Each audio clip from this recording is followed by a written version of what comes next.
Hello, everybody. It is me, Brendan Kennedy, typically the co-host of Maverick News. However, there's been a little bit of a shift up for tonight's show. I will be taking the reins and will be delivering everything we need to know about the show today. I'm very happy to be here, and we do have an excellent show lined up for you today. So we do have a very special guest coming in from Alberta this evening, and they will be highlighting a interesting protest that has been occurring in Alberta. And we're going to talk about different aspects of freedom in that regard. And yeah, it's going to be a great time. They're going to show us around the place and different things that they have going on. And not only are we going to talk about that today, we are also going to take a deep dive in a particular subject. So, how should I put it? We're going to talk about social engineering and its effect on society. And I do have multiple examples lined up about this particular subject that we're going to more or less determine what the cause of all these things are. So we'll get more into that in a little bit.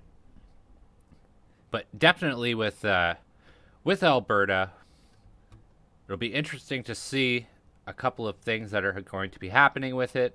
I did also take an opportunity today to participate in a freedom protest myself with Brando on the Go, a YouTuber out of Sarnia, Ontario. And I think to start off with, we will take a look into that. So I'm going to queue up some footage, and we'll talk about, well, me and Brando talked about a number of different things, and I think he's a very interesting person. He's very intelligent. And so, without further ado, here we go. I will share with you the interview I had today at a protest out of Sarnia, Ontario. So this is a walk and talk with Brando on the Go. All right, how's it going, everybody? Let me fix my microphone. Should we cross the street here? Yep. Yeah, let's cross the street. So, this is something different, and I'm going to try to be a little more respectful to the cars here. I won't be so focused on the camera when we cross the street.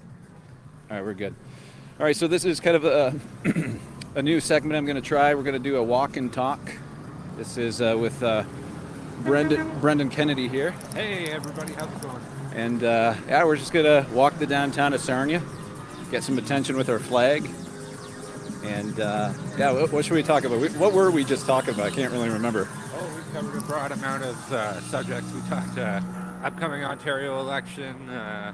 We talked about how the mandates are kind of still there. Yeah. And, hello. just a broad amount of topics, really. Yeah. Yeah. And there's a lot of flags out today, a lot better than last week, I think. I didn't do a head count, but there's a few more flags out this week, I think. Yes. So.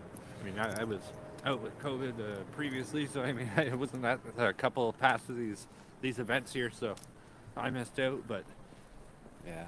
that was fun. So I guess this is what I'm always thinking, because I'm someone who's trying to get more and more people out here. Our population is 74,000, I think, here in Sarnia. Yeah. And let's say there's 40 people there.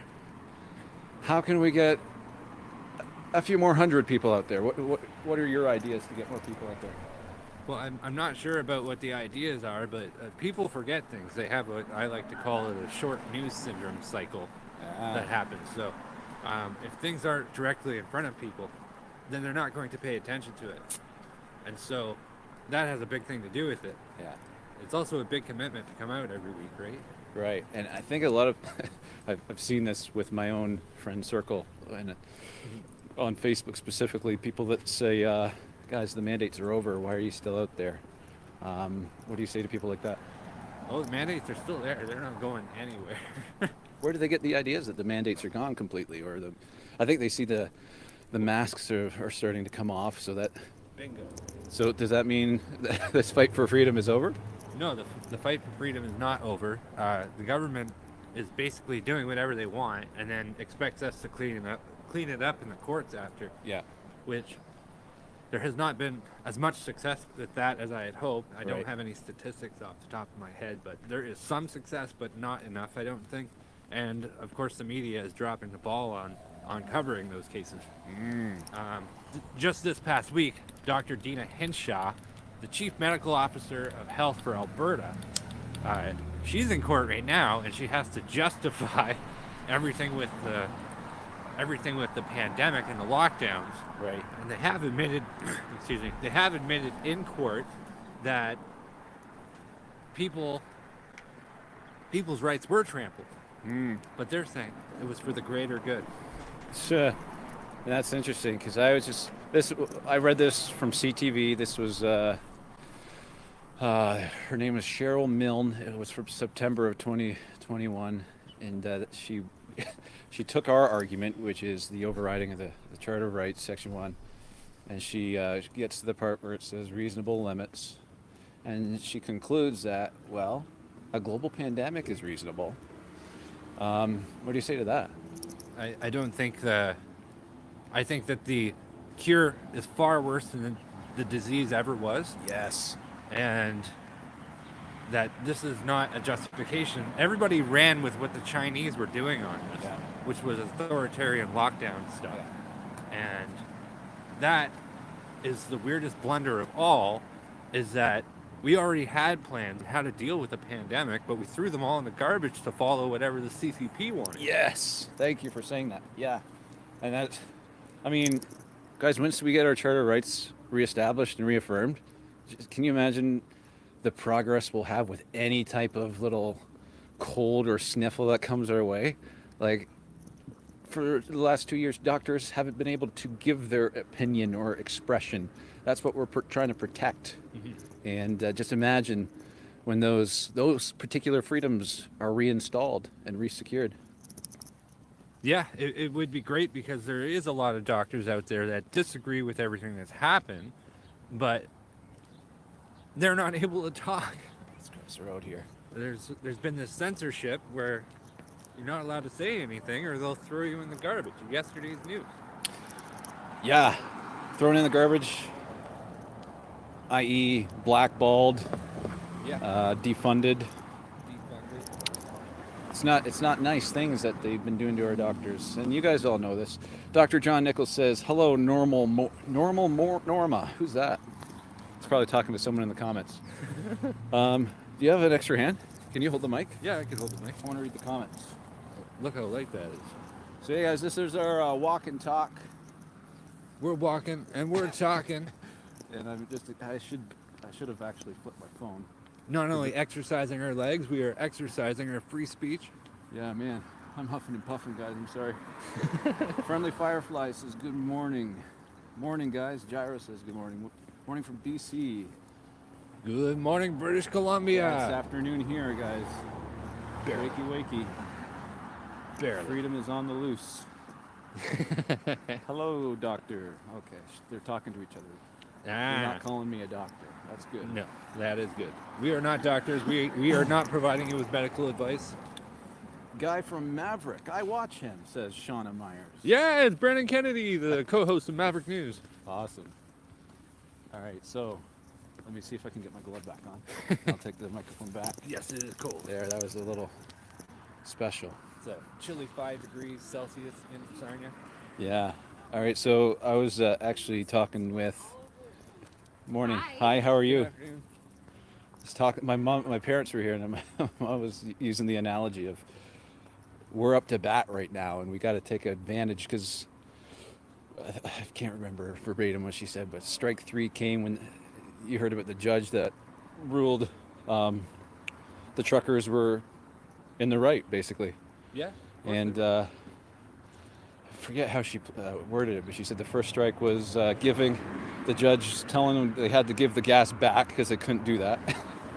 And then strike two is Tamara had to be given a different judge because of bias or something like that. Yes. And so then that was Judge Julie Bourgeois, and she's a former Liberal candidate. I can't remember what riding, but Right. there's a video out there, and Justin Trudeau is endorsing her for her candidacy, and he wants her voted in, elected. So there's a direct link, a direct tie between a specific judge and the Liberal Party of Canada. She should have recused herself immediately. This whole thing really gets my blood boiling because we have real political prisoners here. Yeah. This is the type of stuff that you do that happens in third world countries. Yeah. Like Pat King is still in jail, and I'm not a huge Pat King fan. Whatever. Yeah. I still think though, he's like You don't have to be. Yeah, exactly. Because I even if somebody was like a liberal or something, I'd still stand up for their rights to do the same thing, and I would still call out the tyranny of them. And that's the worst part about all this stuff. All of these things are liberal ideas: free speech, freedom from government. These are libertarian and liberal ideas that the left used to, through the 2000s and 2010s, the left used to stand by this stuff to the point where people have died for making cartoons of Muhammad. It's true. Yeah, we forget that. When did this pendulum swing? I know. Drives me crazy thinking about this stuff. Yeah, so that was when I was talking about. She was using. I should interview her because it was perfect the way she said it. And this, she saw it as strike three that this judge said, "Nope, come on, guys, this isn't the truckers didn't do anything wrong." Mm-hmm. So in baseball, when strike three is what happens is teams flip over and it's our turn up to bat, guys. So I guess what I'm saying, let's keep our eye on the ball. Let's not get too caught up in the Will Smith garbage. The Will Smith garbage. I don't know. Yeah, I have mixed feelings on that. It entertained me for about an hour, but then after an hour, it's like, okay, guys. I was so annoyed with how much that clogged up my social media. It's like, I want some like real stuff to talk about. Yeah. There were some people saying, oh, well, it does point out like domestic abuse or like mental problems. Like, well, this was a case of I don't even have an opinion because I don't. It kind of stole the attention away from Canada. And yeah, like, and Will Smith is like sitting there wiping his tears with $1 million bills. It's like, who cares? Yeah. I really don't care. But yeah, eyes on the prize, eyes on the ball. Yes. And now, I don't know if you're aware, but at the end of April, Ottawa is having what is called the Rolling Thunder bike rally. Yes. What do you think? What are your thoughts on that, Brand? Well, I was just going to ask you because there's a video. Someone just shared a video with me today. I haven't had the time to watch it, but I saw the thumbnails. It's just this big burly guy on a bike. Yeah. And it looks exciting. So if you know anything more. Well, there's a video count that came out from the organizers, and they're saying this is not Trucker Convoy 2.0. This is a bike rally. It looks like it's going to be heavily centered around veterans and the Veterans Memorial. But I'm excited for that because I think it's going to reignite a lot of things. It's going to stir the pot. And woo! If you guys don't know me, I can be a bit of a pot stirrer, so I really like that. But James Talk. Yes. That guy. All-Canadian hero. Epic.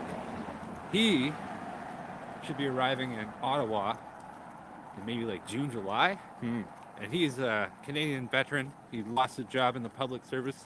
Yeah. He did not want to get the Fauci ouchie. And I think there might be something more to that because he's going to stay in Ottawa.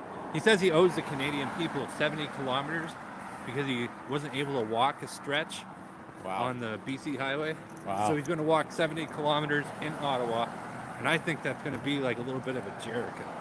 Yeah, it's probably going to be a couple circles. From what I hear, I've never been to Ottawa. It's a pretty small city. Yes.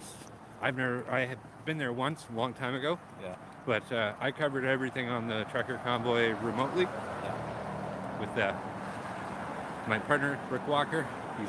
He's the host of the Maverick News Channel, so we did that. But I've not been to Ottawa specifically, so Not in many years. Yeah. Yeah. So it'd be interesting.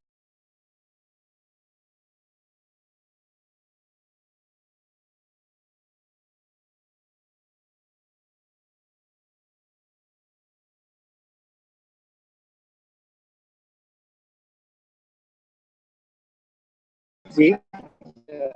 So down there, very technical area.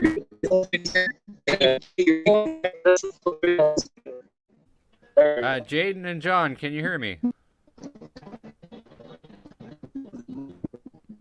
Hello, Jaden and John.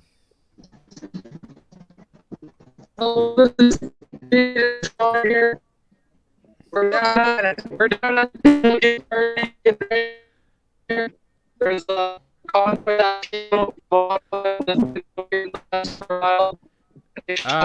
You are coming in heavily distorted. Are you able to come back in? Can you try exiting and coming back in?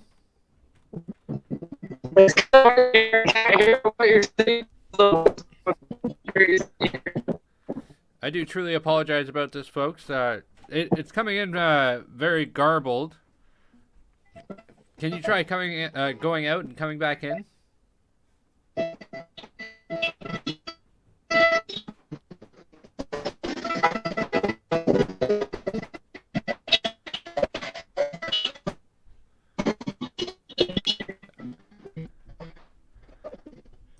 All right, so I will let them go out and come back in, and hopefully that fixes it.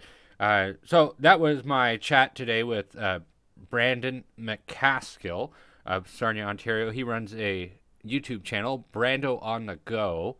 So I highly recommend checking him out. He has some very interesting discussions and things of that nature.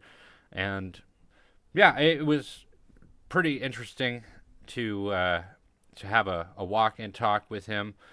I do like his insights and his perspective. So I'm just gonna check something out here and see if he is here. Let's see, Jaden.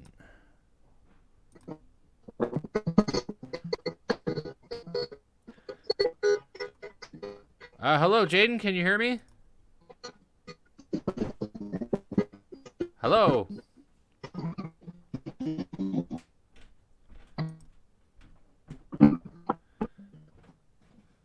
Hello. Yeah. Okay. So I'm gonna remove you from the stream. Just come back in, okay?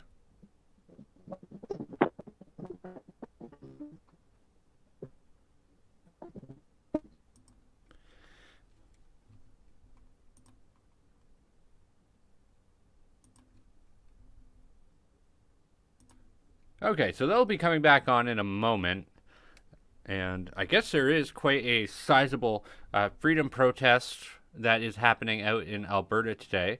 I am told that it is a pretty sweet layout. They have all the best things that all the greatest protests have. They have bouncy castles, they have transports, they have barbecue.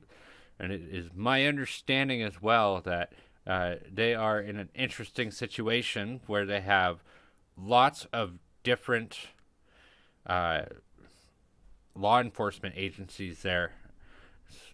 It's my understanding that Jason Kenney, the Premier of Alberta, is in the area. And so it should be interesting to hear what the situation on the ground is like there, provided we can get the stream working. If not, we'll have to go into our other content that we have laid out, which is the LGBTQ movement and social engineering. And we're going to talk about lots of different problems that I see going on with that. And what my intention is to actually have a conversation that is not only responsible, but gets to the heart of some issues and concerns that I believe that we should all have. So lots of that coming up in this part of the show. Just going to give Jaden a moment to come on. And let's see if I can get them back on. I'm just going to give them a quick call.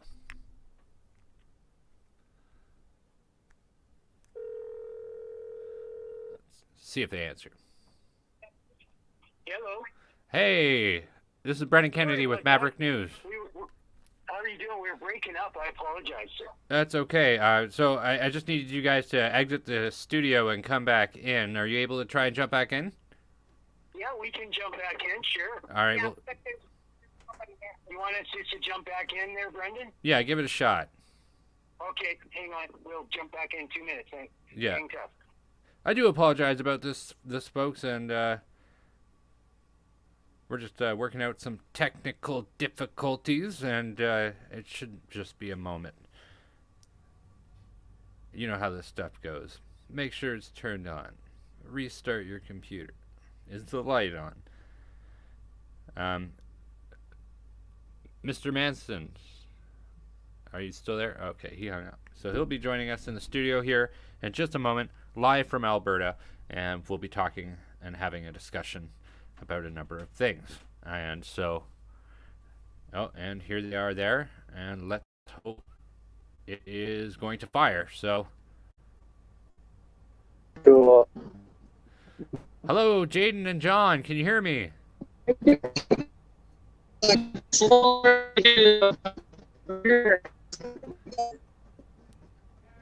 Do you have a poor cell reception there?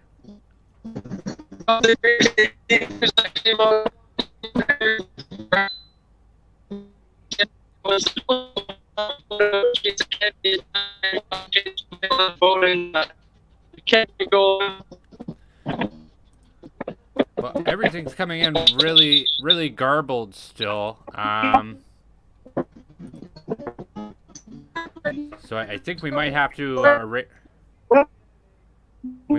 arrange this for a different time for in the event.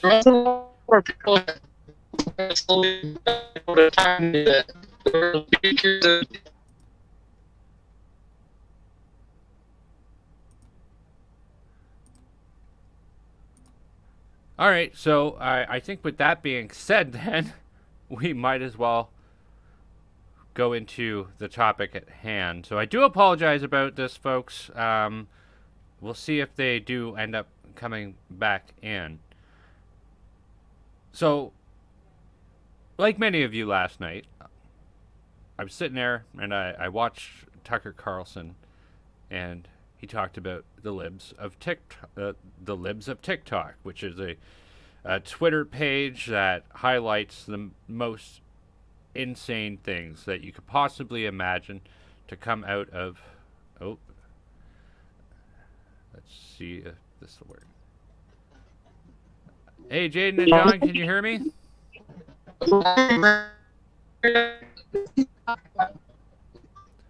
Hello, can you hear me?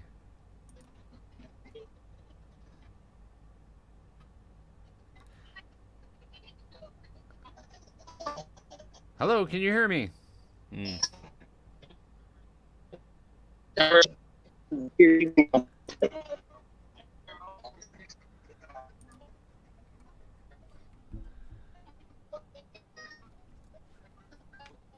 Can you hear me? Hello.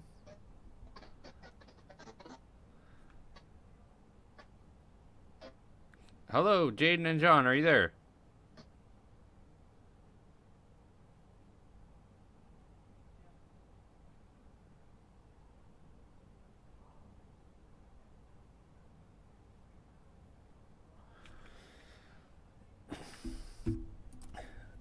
Well, it looks like, yeah. Oh. Hello, are you there?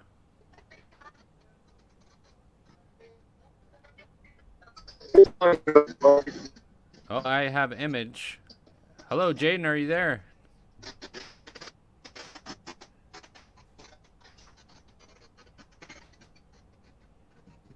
Hello, are you there?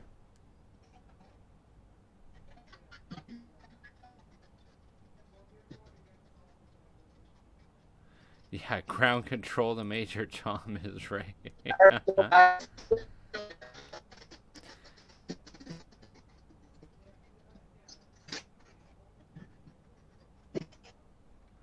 Hello, are you there? Yeah. Well, I think that is correct. We should call them and tell them we have signal trouble. Bear with me, folks. It is a one-man show here today, and I am doing my best. Hey, Brandon, sorry about that. Hey, the signal isn't coming in at all. It's coming in very garbled. Are you guys in a remote area? No, we're not. We're right in Red Deer, but we're wondering, Brandon, if Jason Kennedy's got everything messed up here, Kenny, because he just left the Capri with his RCMP escort. We wonder if they're scrambling all the cell phone towers around. Could even be just bad internet connection. I don't know. I'm not sure. Yeah, I'm not sure what the options are. And you guys do have full bars currently? Oh yeah, yeah. It's a brand new S21 Ultra phone. Yep. All right. Okay. Well, we'll continue our discussion this way here because this is going to have to cut it for now. So what's going on in Red Deer, Alberta today? Well, Red Deer, Alberta, we've had our Premier Jason Kenney here today with the alleged vote, and then the mail-in is coming in. We had a wonderful, fantastic rally here today in Red Deer, and then a bunch of Ottawa truckers crew came through here for a huge tailgate party. So persons from all across Alberta. There's Freedom Riders on board.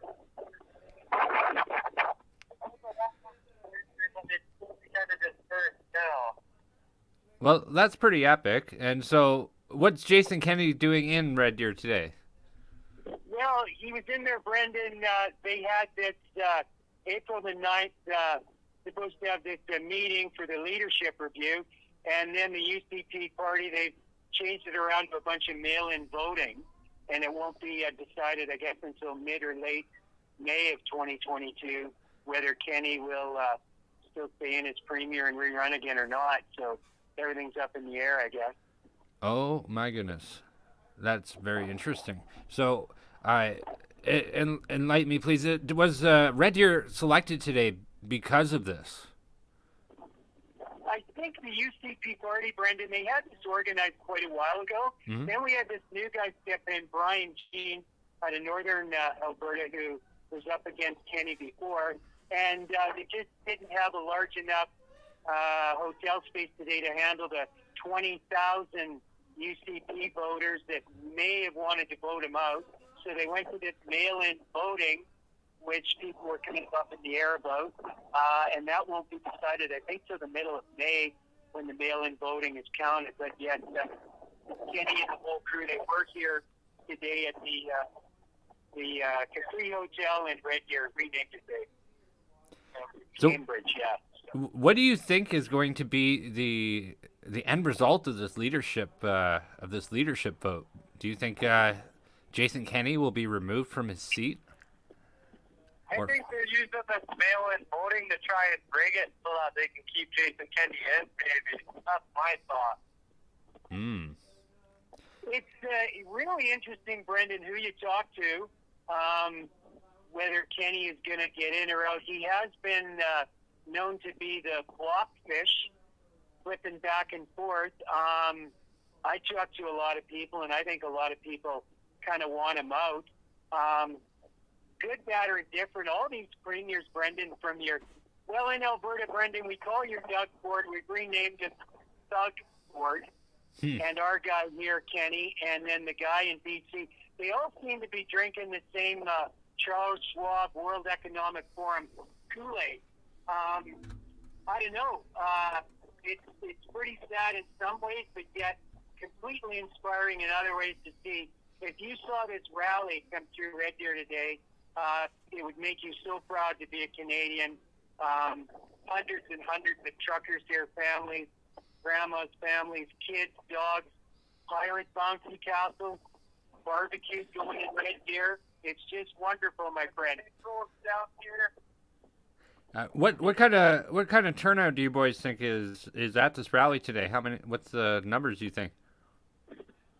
Well, we went to our rally where we normally hold it on Saturdays, and there's only a 12 at our rally, but at that time there was, I think, I don't know, there had to have been over like 1,000 people here at least. But once we got here, it kind of died down a bit since it was going later into the day. Well, yes. Convoy, again, now that's going to go right through town and around the Cambridge Ridge Hotel where Jason Kenney was earlier. What do you think Jason Kenney feels about this big rally being at the leadership convention? Well, it's interesting. Before we started our rally, Brenden, there were a lot of RCMP cars floating around, unmarked cars. He was certainly invited and very welcome, like any other politician in Canada, welcome to come to our freedom-loving, family, peaceful, legal, lawful rallies.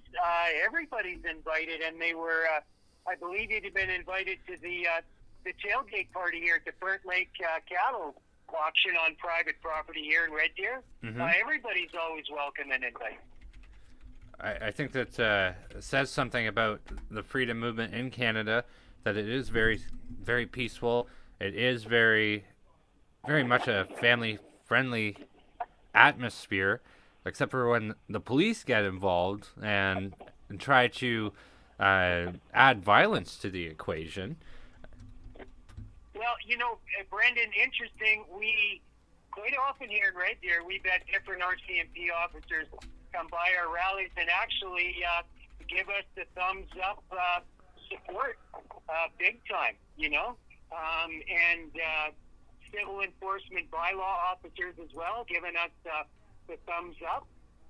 So I think there's a lot of them that are really truly on board with these legal, lawful, peaceful, loving Canadian protests. Well, that is just simply amazing. The is this something that has been going on, that has been happening ongoing in that area, or is this something entirely new? You mean in respect today with the city being in Red Deer for the vote? No, in respect to the protests. Is there often protests there? Yeah, we have protests here kind of every Saturday, and for the most part, it's been pretty good. There has been the odd RCMP officer a little negative about things, but that's just kind of the lay of the land. Check that a bit. So that today, in regards to today, would you say there's been no issues with the RCMP? No issues whatsoever. I think they were on extra guard for Kenny at the old Red Deer Capri Hotel, which they renamed it the Cambridge. But huge support for these truckers in from Ottawa and all over Canada. And I'm talking, Brenden, the big heavy-duty 18-wheelers that you would see up at the Parliament buildings. We've got some of those guys here at the Burnt Lake tailgating pig roast bouncy castle party here today in Red Deer. Well, I took the liberty of checking out Jason Kenney's Twitter page before all this, and he made extra sure to not make any mention about that. How do you boys feel about that? Like in what sense, Brenden? Well, he hasn't mentioned anything about the protest at all on Twitter or anything. Do you think he's going to ignore this, or do you think he'll come out with statements about it? I don't really know, Brenden, if he really ever has really commented about it.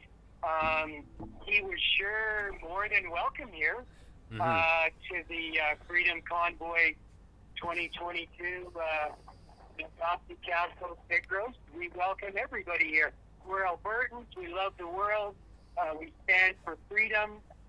We're some of probably the friendliest people here, you know, in Alberta, with our Calgary Stampede and our different rodeo events go on. Everybody's welcome here from around the world. That's true. And so, it's very Canadian of you guys, I think, and I'm really glad that you guys are able to input your presence there and have these conversations and do these things. When it comes to the Freedom Convoy and the Freedom Protest, we talked a little bit about this on the show before you guys came on. But I'll pin the question to you. So the mandates have lifted not lifted. They have taken off the mask for now, and some of these mandates they have lifted. What are your thoughts about that? And that some people think that there should be no protest anymore. Well, Brendan, I think a lot of Canadians need to really wake up what's truly going on. This is not just about lifting the mandates. Most of the protests in Alberta, Calgary, and Edmonton, a lot of those people were fully vaccinated. Yet they were out supporting their friendly Canadian comrades on their right to free choice.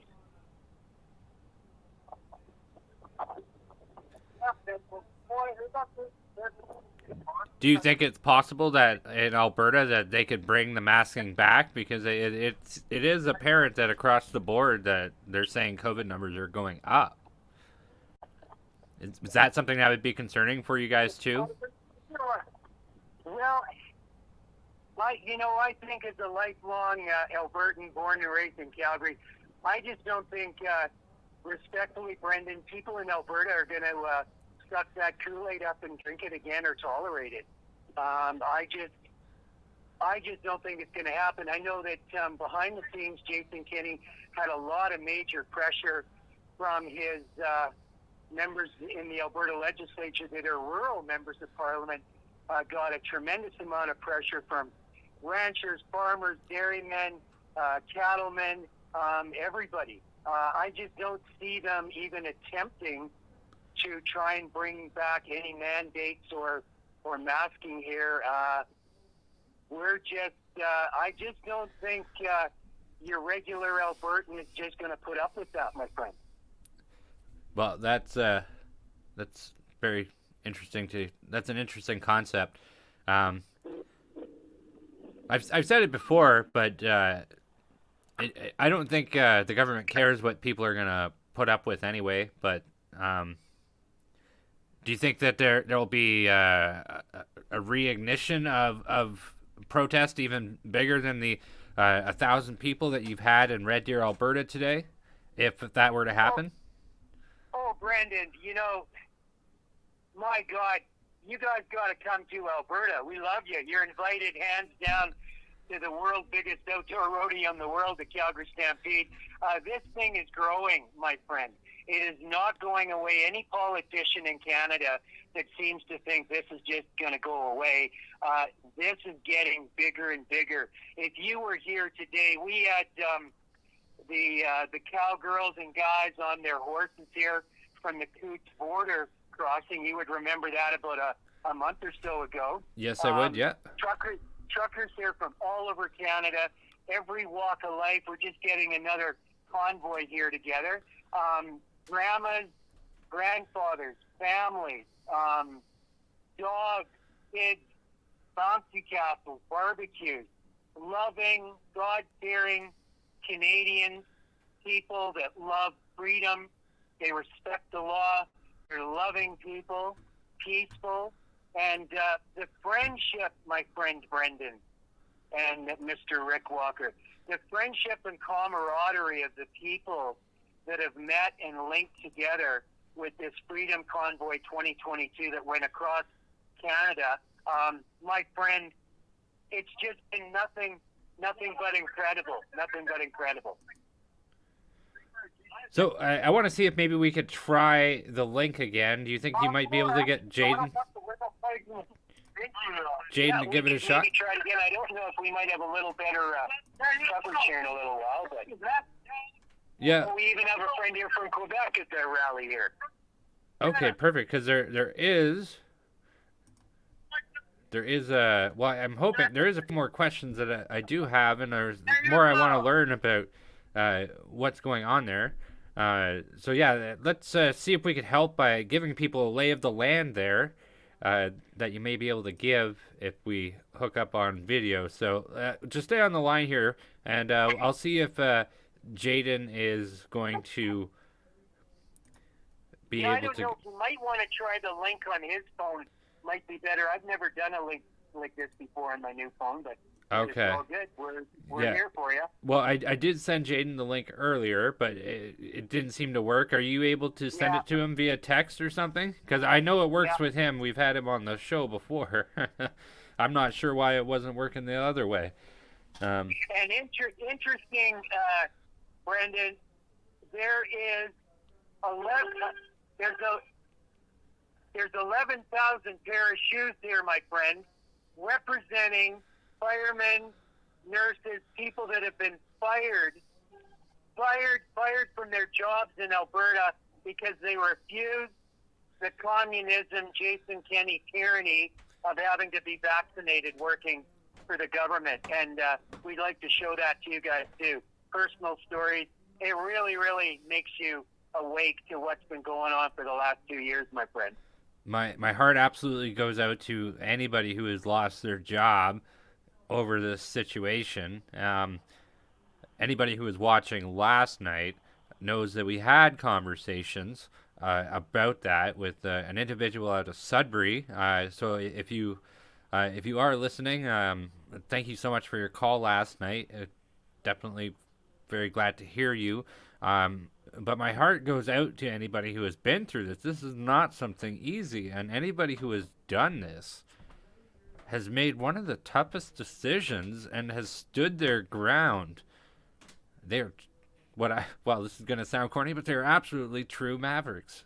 And I couldn't, well, I mean, I can't imagine what they have gone through. I do have my own stories, but that is not the point. Go ahead. Not to interrupt you, Brenden. I sent Rick photos of the Burnt Lake tailgater party here earlier today, and I also sent pictures of the 11,000 shoes here. Mm-hmm. They call it an Alberta project with personal stories. So you will be able to put those pictures up maybe tomorrow. But can you imagine these dedicated workers? We're talking firemen, nurses, frontline workers, and we're talking people that had 20 or 30 years in with Alberta Health Services. Fired, my friend, over nothing because they refused to take an experimental vaccine. I am triple vaccinated, my friend. I feel that I was really lied to and misled, and to do it again, I wouldn't do it. I wouldn't do it. And if there's a 4th, 5th, 25th jab coming out, I'm sorry, I'm not interested. I'm not interested. Well, I definitely understand your sentiments. And for YouTube, we are not discussing or providing anybody with any medical advice. So you'll have to. You know, Brended, I've never felt so proud as a Canadian and Albertan when the convoy left British Columbia, came through Alberta, and I'm going to tear up here. I am fighting for freedom, Canada, and my friends in the United States. I'm part American. My family came up here from Minnesota in 1918 to Rimbey, Alberta. And I tell you, my grandfather fought in World War I for this country. He fought in France. He got gassed with mustard gas. And I wouldn't be here if my grandfather hadn't have made it back. And I tell you, the veterans across Canada, my friend, are standing up for freedom. And Mr. Trudeau, Fidel Castro's illegitimate son, he can do what he wants. He's not stealing my freedom from Albertans or Western Canadians. We've never been so proud, my friend, in our entire life to see that convoy come down to Ontario. And 3 things Justin Trudeau's done for us, my friends, across the free Maverick family world. He's united this country together like never before. I've never been so proud in 40 years. He's also ripped off his blackface mask to really, truly show us who he is as a human being. There isn't anything Canadian about that man. And he's just simply a one-world government globalist. And I think he's really done us a favor at the end of the day, Maverick Worldwide Family Network. He's done us a favor. I really, really believe at the end of the day. And I look at things in a very positive light. Yes, I agree with you very much so in that sentiment that through Justin Trudeau's attempts to throw negativity at a group of people, he has entirely failed to unite a large amount of people against a small amount of people, which has backfired on him, where he's not even allowed to show his face in the EU Parliament. What was your reaction to that? Well, it was the truth. Prime Minister Justin Trudeau is an absolute worldwide embarrassment to Canadians, to sovereign Canadians that believe in the sovereignty of Canada. And I think the world leaders are showing them their back because they see him for truly what he is. He is nothing but a dictator, tyrant, does not believe in the 1982 Canadian Constitution or any of our Charter of Rights and Freedoms. And he's shown us to truly be what he is. He's a Charles Schwab World Economic Forum student and wants Canada to be part of this new one world government movement. Mm-hmm. Where's Jaden at with that link? Did he receive it? Yeah, he did. We're in a convoy here. Okay. Talk to Brenden. Hi, Brenden. Hey, Jaden. It's great to hear from you again. Yeah, good to hear you too. So, were you able to get the link on your phone here, so maybe we could show some people what's going on there? I wasn't earlier. I'll check my email again right now. Okay, I did send it to John, so if maybe John could text it to you or something. He's just checking here now. We're just rolling in a convoy back here from the Burke Lake tailgate party. We're number 3 in the lineup here, and the famous Jaden little car we showed on Maverick News a couple of weeks ago, the red car. Yes. That's where we're talking to you out of. So. With the hundreds and so for those of you who don't know, Jaden was down in Ottawa during the protest, and he has an interesting car, and he has filled it full of signatures of different people he has met there and different people he has talked to there. So with that being said here, we're going to take just a 30-second break here. And if you'll just excuse me 1 second here.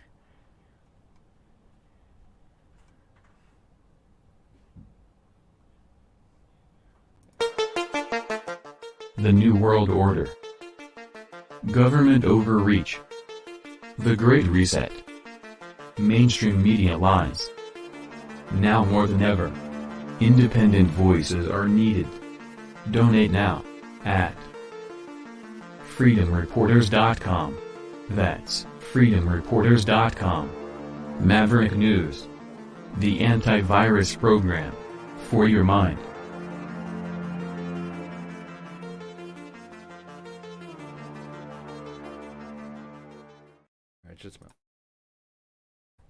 Okay, and we do need your help and support on the show, and that it does take a lot of different things to keep things together here. It takes a lot of research. It takes a lot of production time. We're also building this channel here at this juncture, so we're looking to expand. We have a website coming. We have lots of different things that are currently happening, and you can certainly support us by going to freedomreporters.com. freedomreporters.com. Any donations or any help is greatly appreciated. And just remember, whenever you donate to us, a communist cries. So I do appreciate all the support that we have been given in the past. Thank you so much, Maverick family, for everything that you have done. And with that being said, if you are unable to support us financially, please remember you can also support us by giving this video a thumbs up and hitting the subscribe button and the bell for notifications. You can also share it around with your friends, etc., etc., and your help in expanding our channel is greatly appreciated by myself. Once again, Rick Walker is out today. He is not feeling well, but he will be back in action before too long, I hope. So, in either case, we're going to continue on with the show. So I still don't see Jaden's up in the links yet, John, but I'm sure he'll be there shortly. Yeah. You know, Brenden, I want to give a big shout out from Alberta, from my rich oil men in Alberta. If you're hearing this live, worldwide Maverick News family broadcast, and my American friends, please support freedom. Support mavericknews.com.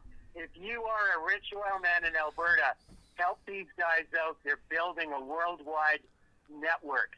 And we desperately, desperately need this for the freedom of Canada, to get our country back, and to keep our American friends strong as well.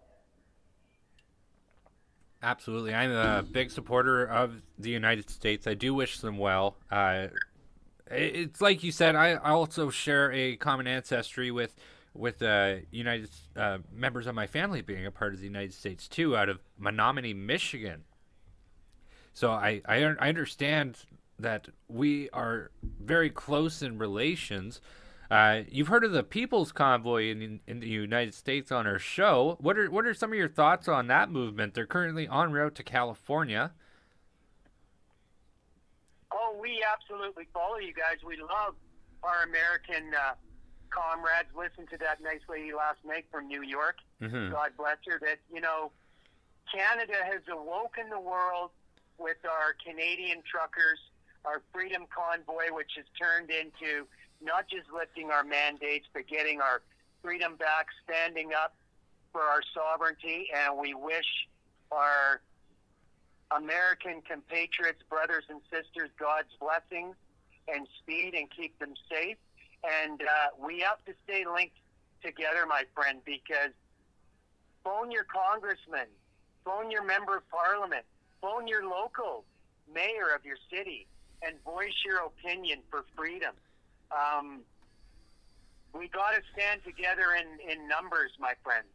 We've got to stand together in numbers as peaceful, loving, God-fearing people, and don't give another inch of ground, like Mr. Walker said. We have no more ground to give up. That's right. There is no more ground to give up, and I'm glad you brought that up. And so you said there's a lot of there's a large truck convoy. Where did all these trucks come from? So is this remnants of the convoy from Ottawa? Is that? Yeah, I think it is. I'll turn you over to Jaden here. Called the Great Canadian Cruise. It traveled all the way from Ontario with some Quebec people all the way out to BC, and they stayed there for a while, and then now they've kind of returned back to as far as Alberta, and they've kind of been going to some different cities around here, going to some different rallies, and yeah. And okay, so it's a new thing. It's not the old thing. yeah, it's not like the original Freedom Convoy, but it was some people from the east that decided to make it called the Great Canadian Cruise, and they headed out here.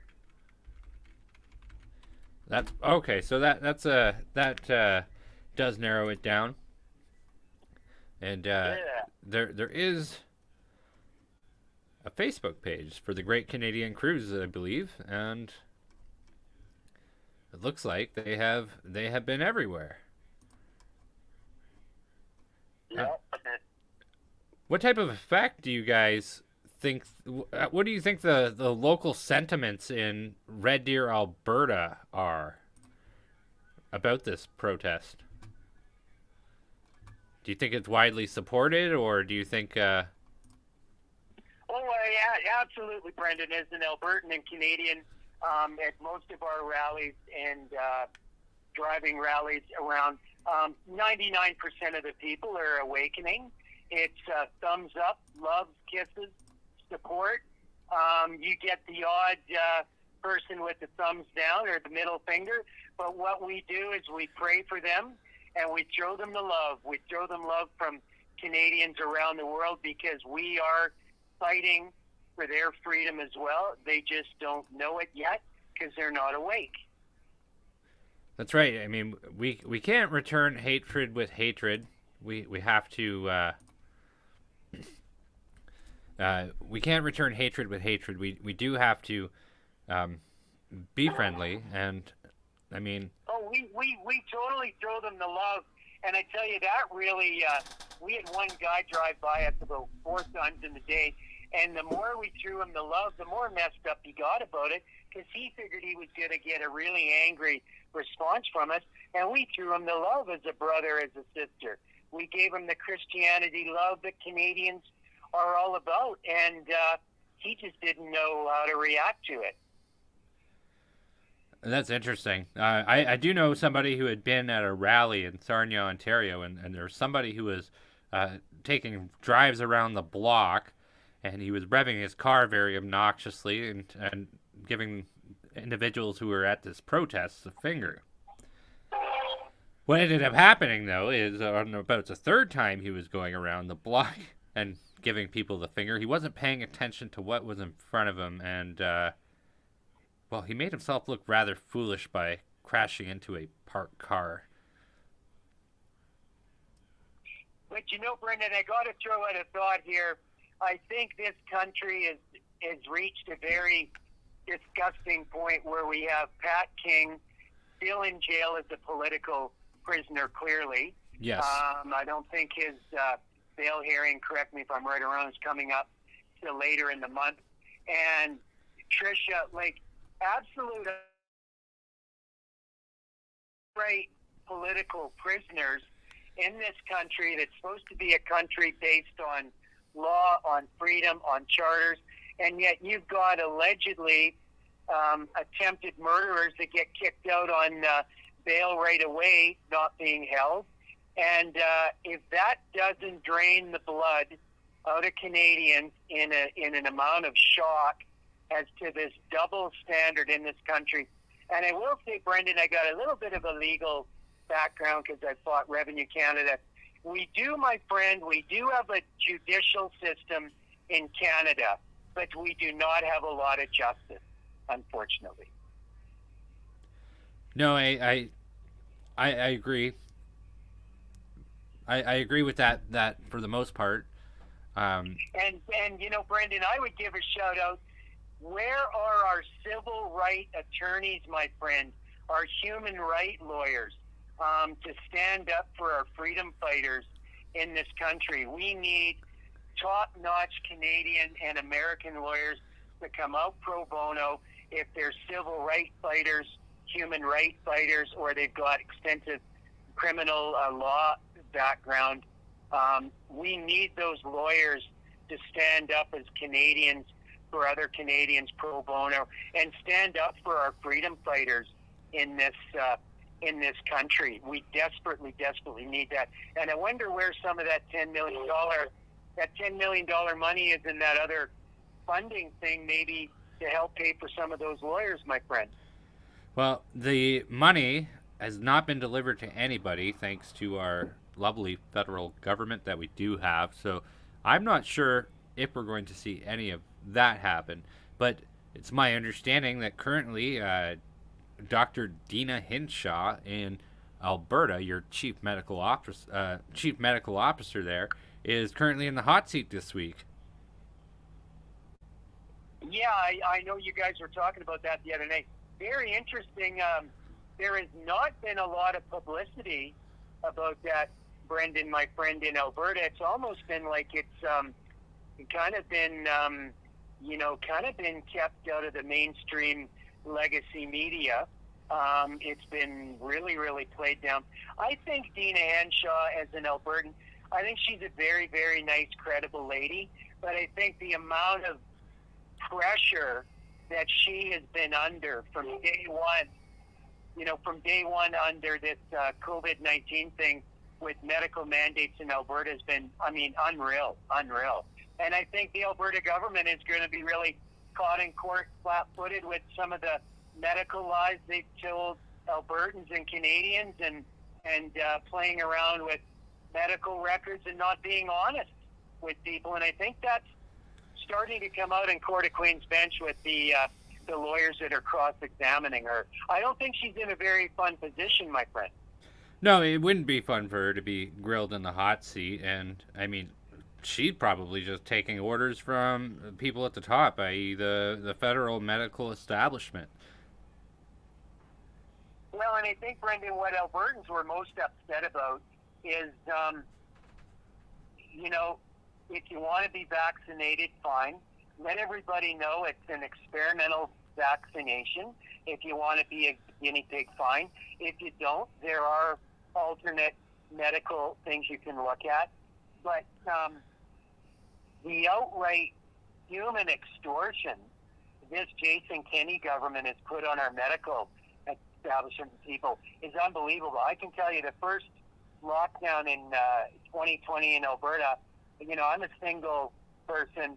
It hurt a lot of people psychologically, emotionally, senior citizens being locked down, not being able to go out for a coffee, not being able to socialize.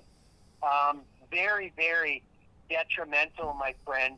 And I think the lockdowns will be proven across Canada and the world to have been a lot more medically detrimental than just letting people be free with this COVID-19 alleged virus. Yes, and the amount of human toll and harm that it's taken about this is now that they're admitting in the court case in Alberta that yes, people's freedoms have been restricted and people have been harmed, but they're trying to pull off that it was just cause to do so. I just got breaking news for you, Brenden, for the Maverick News family around the world, around Canada. We are right out front of the Capri Hotel where Jason Kenney just left with our Freedom Convoy. We're just out here the front lobby. There's Jaden on the horn here. They've renamed it to the Cambridge, I believe, but anybody across Canada or Alberta would know the hotel as the Capri with Billy Bob's Country Ranch Band Bar Saloon, known as the Capri. And we're just floating by there now with our big Freedom Convoy flags flying and being videoed. No Mr. Kenney in sight or RCMP anywhere. So it's almost like a ghost town here now. Very interesting. Cool. So do you think the individuals who have taken the Alberta government to court, do you think they're going to be successful? I'd have to know a little more about the case, my friend, but I would think they're going to be highly successful because it has leaked out in Alberta. There's been a lot of misinformation that has come from Dina Henshaw and the medical people, out of the Kenney government to do with, the COVID-19 statistics and the virus and everything. And, Brenden, what really gets me, and it's not nice to talk about, but we have to talk about it, there have been COVID-19 deaths in Alberta, and Dina Henshaw got nailed with one in court over, I think it was a young boy or child that was misdiagnosed. Oh, actually, the facts on that case is that there was I believe a 13-year-old boy, and he did pass. He did have comorbidities. He was very ill, and when he did get sick, it did cause harm to him. But the family came out and made statements after the fact, which blew up on social media, and the chief medical officer of Health for Alberta had to pull back at that point. That's how I recall that. Well, I think, Brenden, what really gets me in the wheel of death, have there been COVID-19 deaths? Yes, there has. But there's also been suicide, car accidents, heart attacks, cancer, drug overdoses, opioids. There's a whole other wheel of death that I know it's not nice to talk about, my friend, but if you're going to put out COVID-19, COVID-19, COVID-19 deaths all the time, let's tell the real true story, and let's put the car accident deaths out and the other deaths across Canada. And let's be fair and square about it, not just the COVID-19 deaths. Absolutely. Why is it that you think that we have to take these individuals to court to test their theories and ideas? Oh, breaking news, Brenden. We got angry security guards at the Capri Hotel here at Cambridge. They're out in full force now with our Convoy crew videoing everybody. But I'm sure I missed your last question, sir. I had asked, why is it that you think we need to...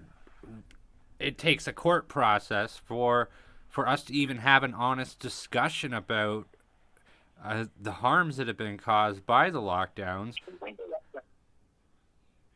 Well, I think, my friend, to make politicians accountable, there's something called a court of law.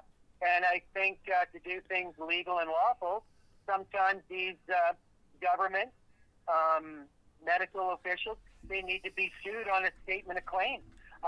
They need to be sued on a class action, bring them into a court of law, subpoena them, put them under a viva voce live testimony. And I think in a lot of ways that's a lot more legally effective to get their attention, is sue them, whether you're in Ontario, Quebec, Prince Edward Island, Edmonton, Alberta, or Vancouver, British Columbia. Bring them into court and make them accountable. Well, I think it's unfortunate that it has to come to this point, because I feel like the government should have been open to having these discussions with people, but they don't want anybody asking questions, and that is an unfortunate thing. They're just, Brenden, it doesn't matter, my friend, if you're in Jason Kenney country in Alberta or Doug Ford country in Ontario, my friend. There doesn't seem to be any family values left, my friend, in our politicians. No integrity, no accountability. They just seem to get elected and suck that nice big COVID-19 lockdown paycheck for 2 years. They didn't worry about businesses across Canada.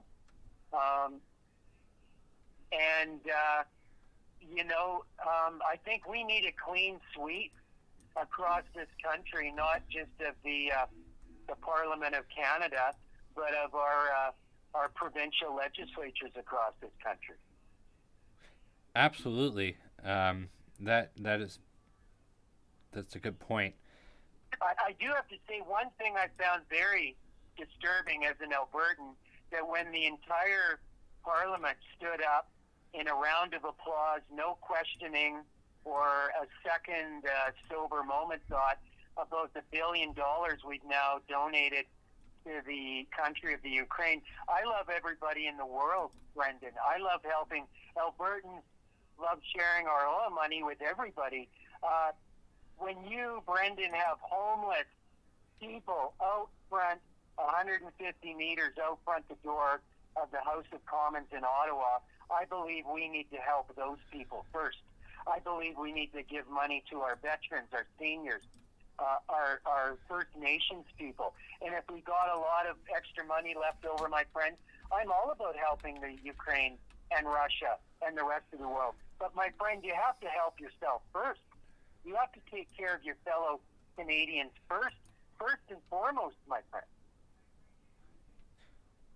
I think that is important, and that people really like these social programs, and people on the left really like to push it home and say that conservatives don't care about these things. But if we don't get our house together and in order, we're not going to be able to afford those social programs at all. Well, I got to tell you, it's not nice to say, but a lot of Canadians had the bar buckets beside them when we watched that parliamentary speech with the president of the Ukraine and Jagmeet Singh, everybody's looking in the background, where's his crying baby, you know? And I just can't get over, as a Canadian, that nobody opposed that $1 billion in funding without question to the Ukraine. And I love the Ukraine and Russia. We love helping everybody as Canadians. But I think there should have been some sober thought. Not one member of parliament, my friend, stood up and opposed that and said, maybe we better get a little more information on this before we vote. And that president of the Ukraine, the man has been on every entertainment show. He's been on the United Nations around the world looking for money. And I find the man very disingenuous, because it's one thing, Brenden, to ask us for our help as Canadians, and I'm all about helping everybody, my friend, when you ask me in a nice way. When you start making demands, which the president of Russia is doing, the president of Ukraine is doing, making demands on the world to help him, that leaves a bad taste in my mouth, my friend. Yeah. Somebody had posted an interesting comment here, and I'm going to throw the question to you because I think it's worth talking about. Who opposes? I'm sorry, I can't pronounce that. I'm not sure what that is, but in either case, he says, Canada, what happened to the Canadian mindset that has made Canada so passive? Why do you think Canadians are so passive? Oh, great question, Brenden. I think we've been asleep, my friend. We're peace-loving, law-abiding people, whether you're in Ontario, Alberta, Winnipeg, Prince Edward Island, Quebec, who we love, British Columbia. We've been asleep, my friend, and allowed a lot of our freedoms to be eroded underneath us, not just at the city, township, municipal level, but at the provincial level and the federal level. And I do want to mention the government of Canada. Mr. Trudeau needs to wake up. The federal government of Canada sits and governs at the pleasure of the provinces. No province, Brenden. Ontario has never given up its provincial sovereignty, nor has Alberta. And I think we need to walk some of these politicians back and make them remember really who they do work for. We work for them, they work for us. And I think they need to be reminded about that, because I think they've really truly forgot that. I think there has been a lot of that, sure. But as far as that goes, I don't think that. I still think that the only way out of this would be through a political means, which would mean a vote of no confidence on individuals. But I think we need still more of the Great Awakening. More people are going to awaken. This is a movement that has made significant gains, despite what anybody says about it. Like, if you were to look at where we were in July of 2021 to now April of 2022, there's a big difference in that when you talk to people, they know what the WEF is. They know about a lot of these different things. So I think that's going to continue to happen.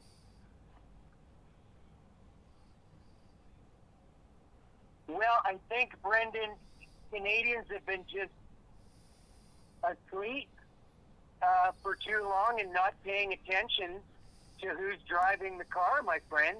And this COVID-19 has been a big wake-up call, because our politicians across Canada, my friend, not just the entire House of Commons, I would include the Canadian Senate and every premier across Canada, has just become drunk with these unbridled COVID-19 medical powers, and they don't seem to want to give it up. Just look to our good friend Nancy Pelosi down in the United States. Crazy Nancy.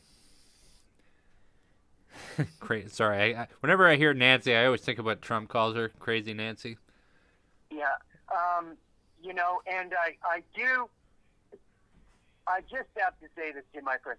That Elizabeth May, I don't know where they resurrected her from at Parliament with Ukraine. Brenden, I got to tell you, as a Canadian and Albertan, because she was the last member of Parliament to speak. Oh my God, that woman should be an actress. The little baby crying fit she gave to the president of the Ukraine in the House of Commons, and her baby baby crocodile tears, and her. I think the woman, she took the Academy Award out of Elizabeth Taylor's dead fingertips out of the graveyard. I mean, what an Academy Award-winning performance Elizabeth May did. Way better than Justin's ever given us. Yeah. Do you think it was appropriate that they allowed the president of the Ukraine, Volodymyr Zelensky, to do that speech in Parliament and all the other parliaments, like Great Britain and United States? United States, I believe it was the Senate. Go ahead. I thought, my friend, as an Albertan and a fellow Canadian, I felt we were blindsided. I felt it was very, very inappropriate. They kind of sprung it on us.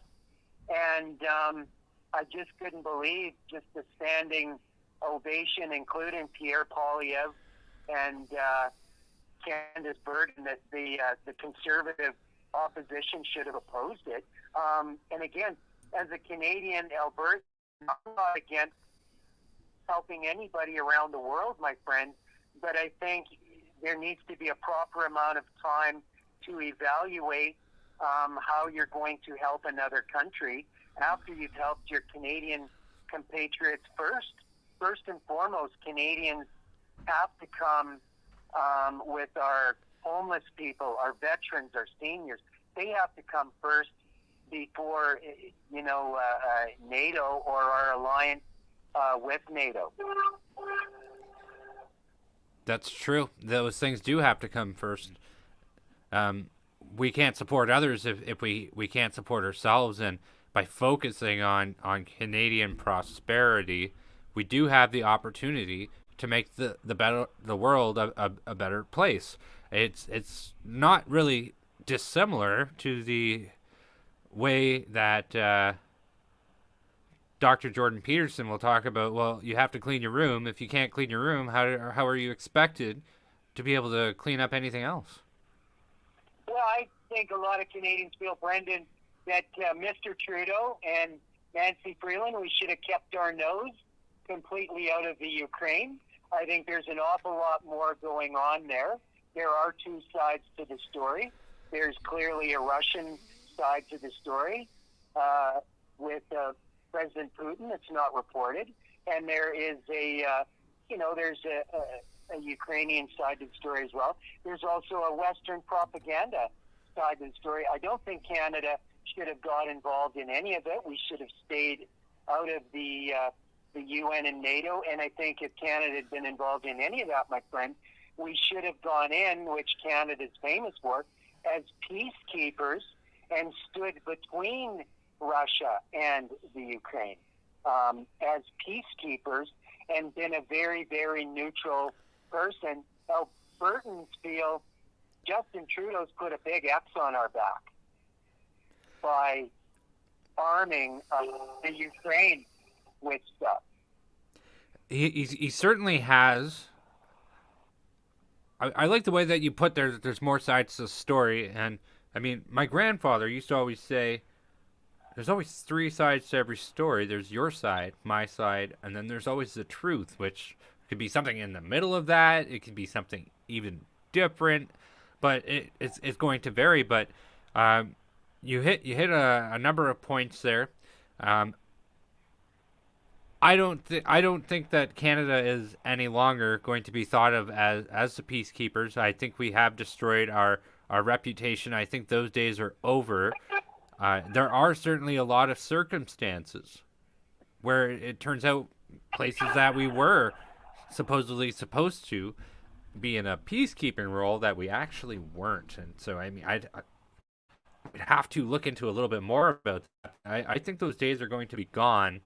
And just like how I feel Canada is gone at this point, that we're in a situation where we've just dropped and we could be resuscitated, but it's going to take a lot of work. We have a lot of work to do ahead of us, and I'm really glad that people who have taken time to out of their busy schedules every week are going and doing things just like you are. And well, and Brenden, Canada's reputation around the world, my friend, has been as a peacekeeper.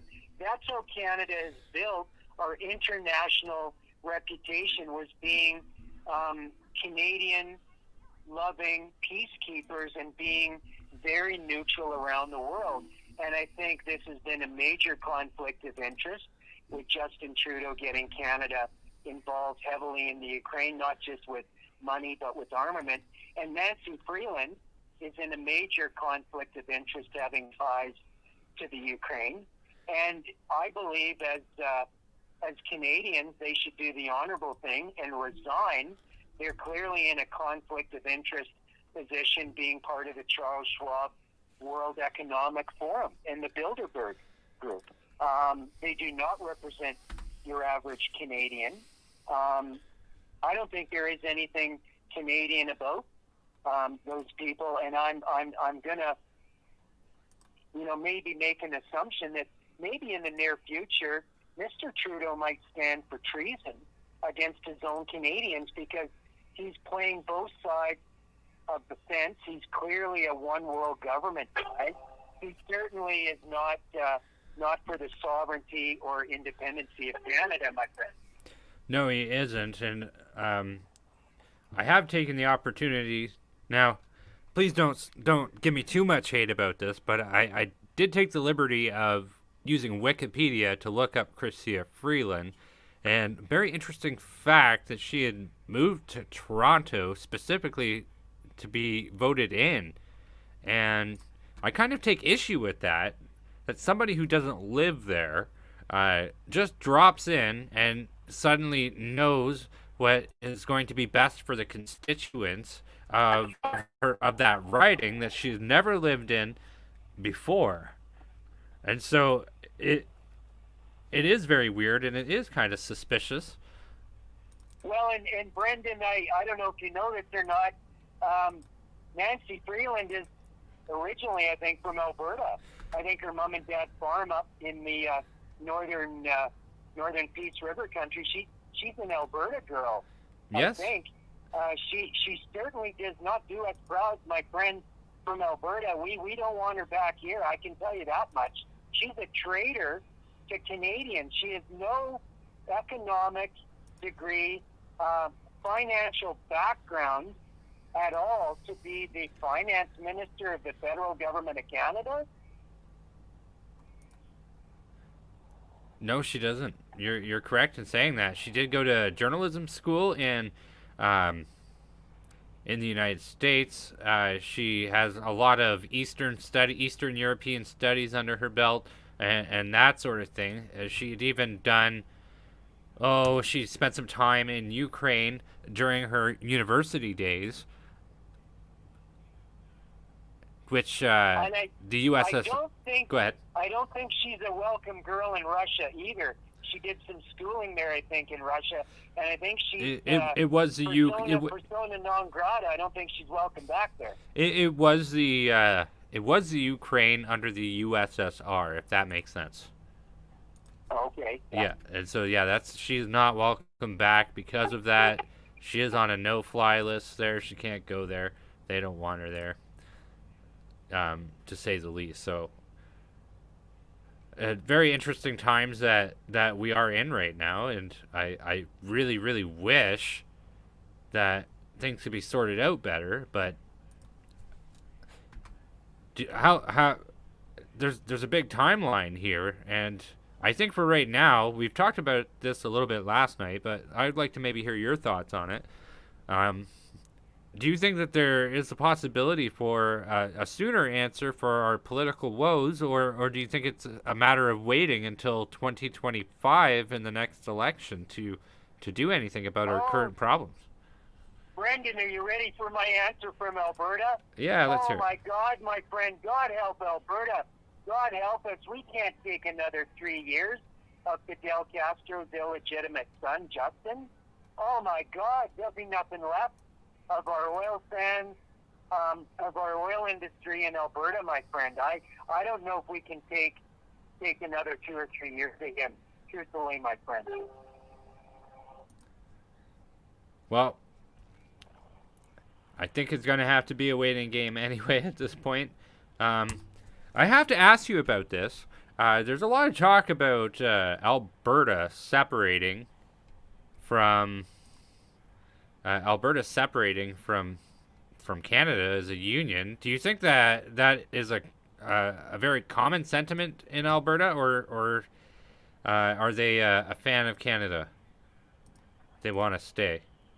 Well, one thing I can tell you, my friend, fellow Canadian, this COVID-19, the lockdowns, the mandates, the sheer abuse, and the sheer arrogance coming from our Prime Minister of Canada, Justin Trudeau, and the dictatorship coming from him, it certainly has refueled, big time ignited the Alberta separatist movement. We've got the Wild Rose Independent Party of Alberta, and there are other parties talking about separation, and it really has reignited it onto the forefront. And I think a lot of that is backwashing on the Jason Kenney government right now. Absolutely. And I think one of the reasons why you've seen Kenney relax a lot of the mandates in Alberta is because the independent, free Alberta movement is alive and well, my friend, in Alberta. Well, that's very good. So overall, you would say there isn't very strong sentiments for Alberta to leave the Union or the Confederation. Oh, no, the opposite, my friend. There's a huge movement and surge to leave the Federation of Canada. Okay. Whether we end up doing it and we play the same game card Quebec has played, that Alberta would be a sovereign nation within Canada. Don't hate me, my friend, but I'm born and raised in Calgary, Alberta. Farmed at Rimbey over 100 years, my family. I'm an Albertan first.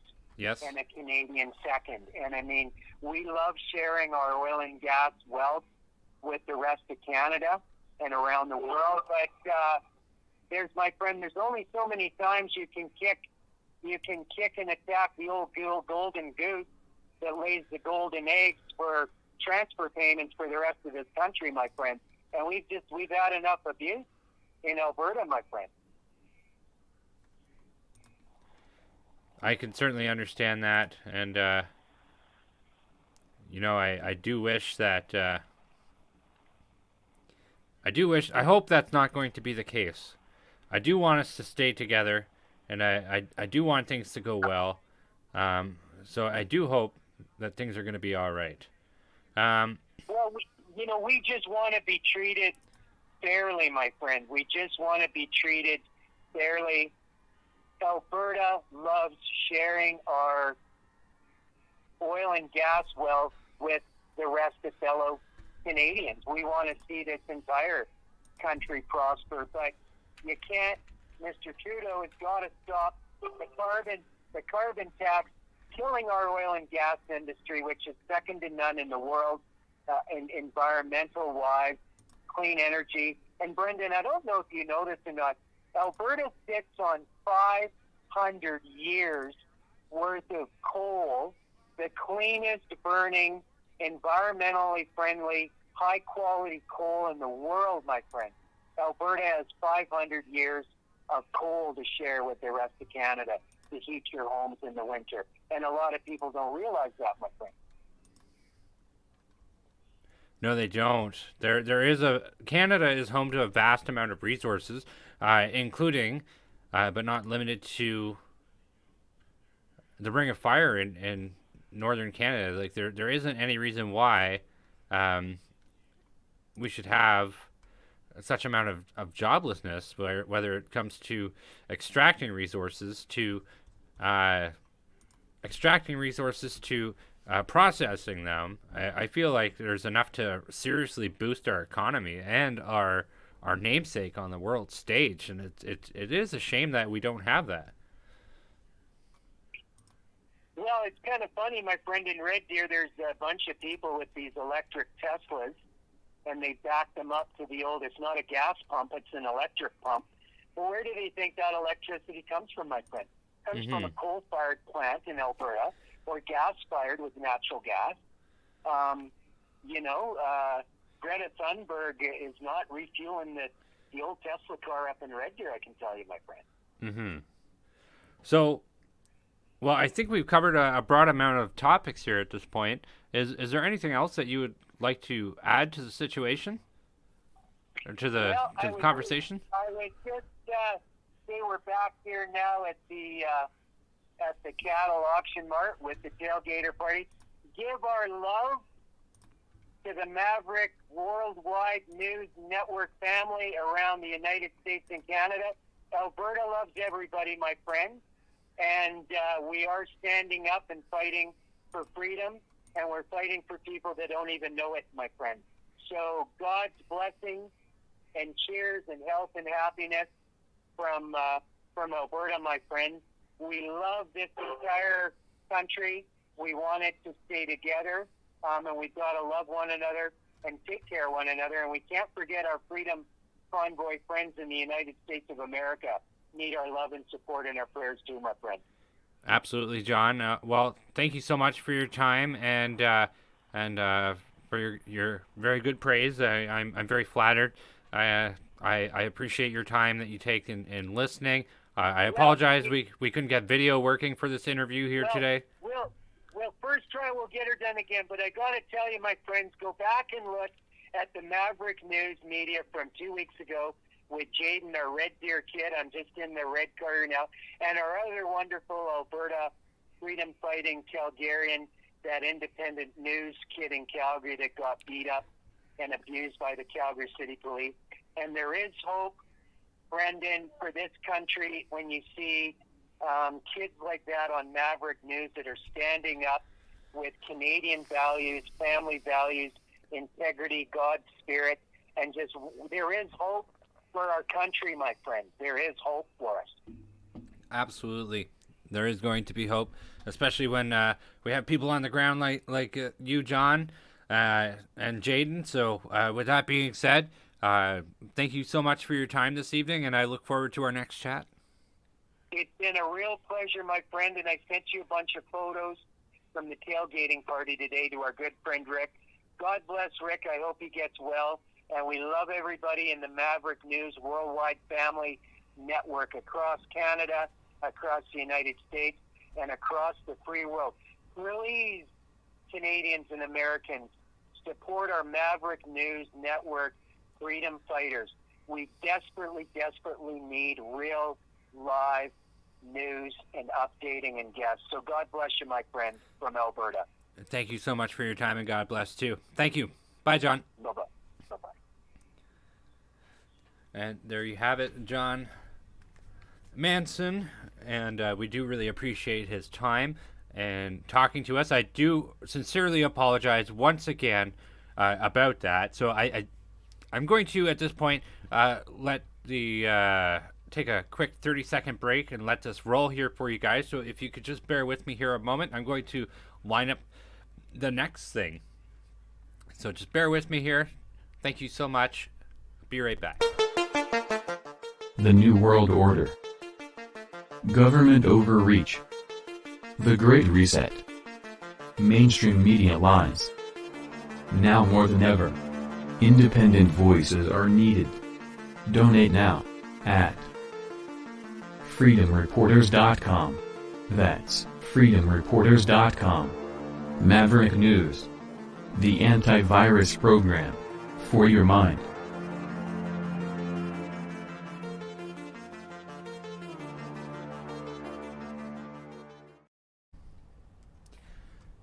Thank you so much for bearing with me through that, folks. And so, what we are going to do is, well, I have been trying to get something to work, but it just simply hasn't.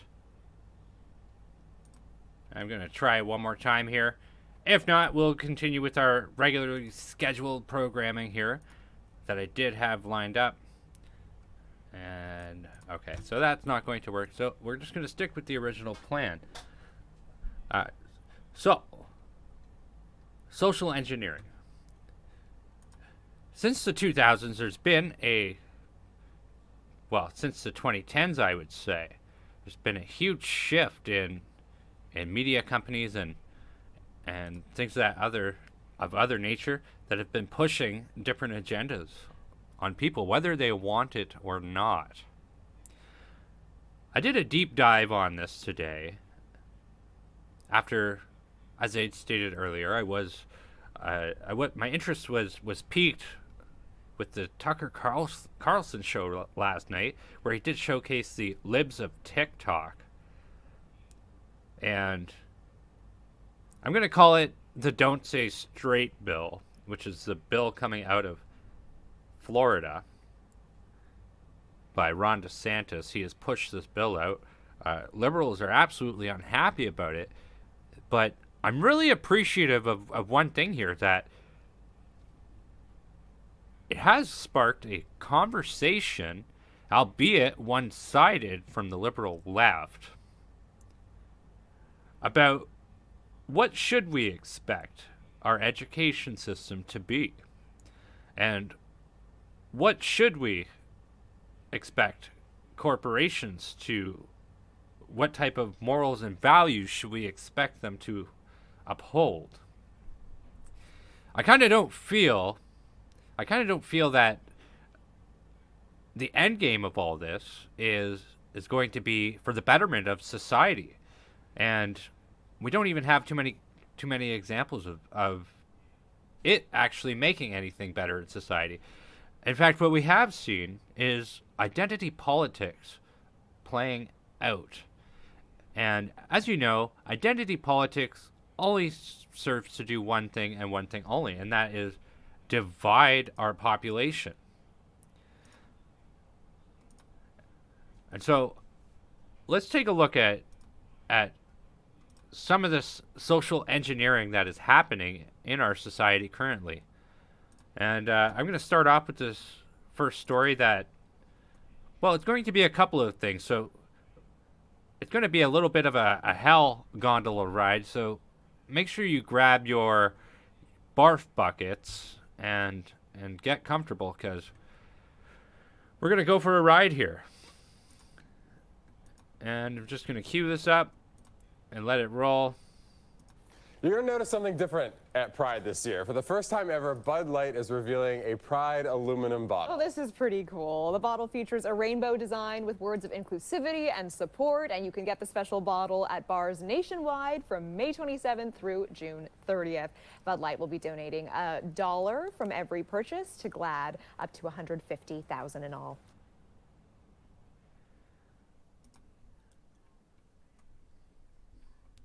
And so that's my first example. And that took place back in 2019. And I do have a point that I'll be getting to with all of this, so please bear with me. And I feel like I shouldn't have to say this, but I'm going to.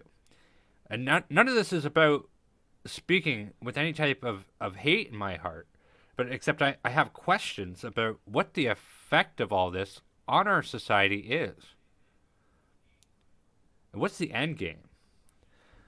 And we all know this little gem of a commercial which has come out. I'm going to play it here.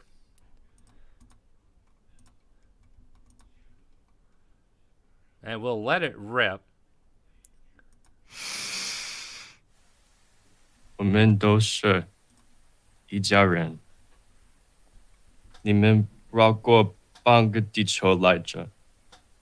只是想给我们更好的生活。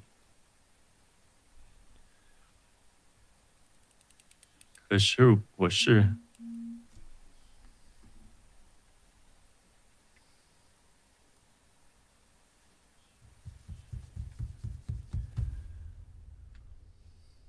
可是我爱你。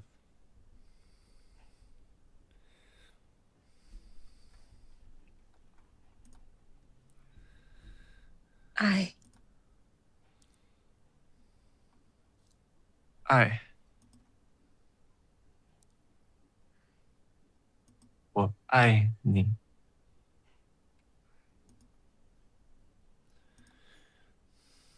I think you're ready. 妈妈，你累了吗？还好，还好。你呢？你 ready 了吗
？Folks,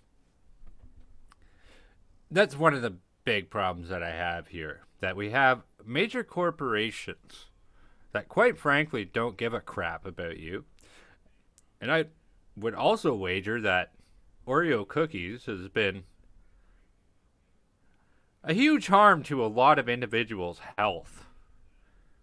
Can you imagine how many people sit back on a couch every night and suck back a whole bag of Oreo cookies? So it's a product that'll basically kill you if you eat too much of it. And they're concerned about your gender or being more inclusive. Like, I fail to see how this even makes anything more inclusive at the end of the day. This is an assault on the senses. I don't feel that any type of sexuality needs to be talked about on any commercial at the end of the day. It doesn't include anybody any more than they were already included. And I know people who are of this community, and I'm sure you all do too. And it's one of those things where I quite frankly don't care. I don't think anybody else cares. And I don't think buying beer or Oreos, and there's also the Twix commercial. I did line up the Twix commercial, but I don't think we're going to play that one where we already have in the past. And we did kind of poke fun at it a little bit. So I'm not going to bring it up again, but we have a very common trend here. I think what a lot of these commercials do is ultimately it misguides people as to what the actual population of the LGBTQ or whatever it is now. And you see that's the identity politics at play, that not only has the flag changed, but they can't even agree on what acronym that they would like to use because it has been updated like 19 or 20 times. This this is not quite exactly it, but it makes sense.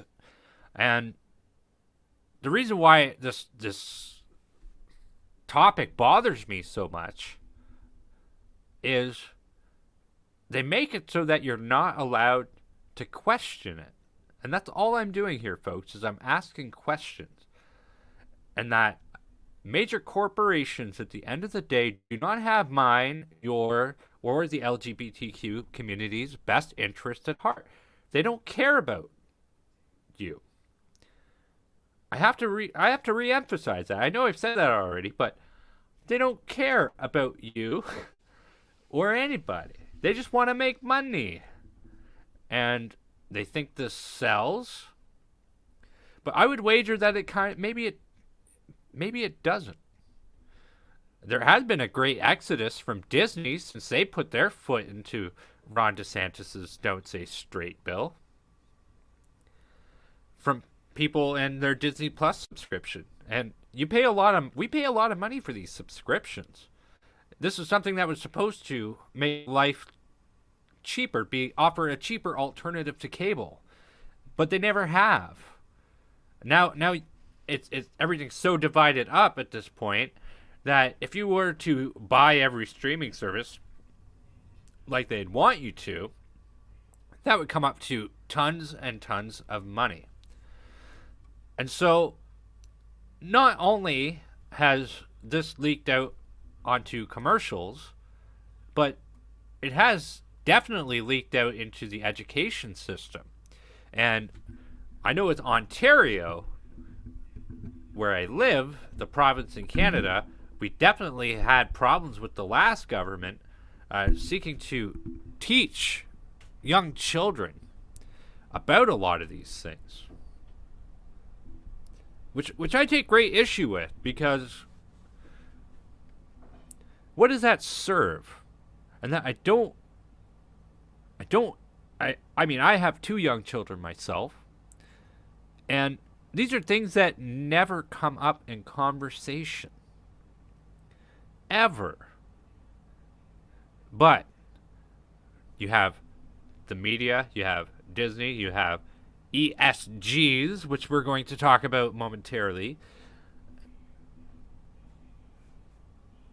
This is a form of mass brainwashing, and now a lot of these people, these individuals, are going out and getting teaching degrees, and they're teaching people. It's not going to do anybody. Well, look, I'll let this play, and you can decide for yourself. But I'm sure you could tell by the color of their hair how much fun we're going to have. I did tell you guys to bring your barf buckets today, so let it roll. Man, y'all thought me teaching the children about me being poly was crazy. But not only that, but they also know that I'm gender fluid. At one point last year, I had explained to them that I was not Miss Lois or Mr. Lois. It's just Lois because I'm not a boy or a girl. And this was all well and good until October, when I also explained to them that I'm pagan, so I am also a witch. And at one point I had gotten a haircut, and I got in the sides of my mohawk shaved down.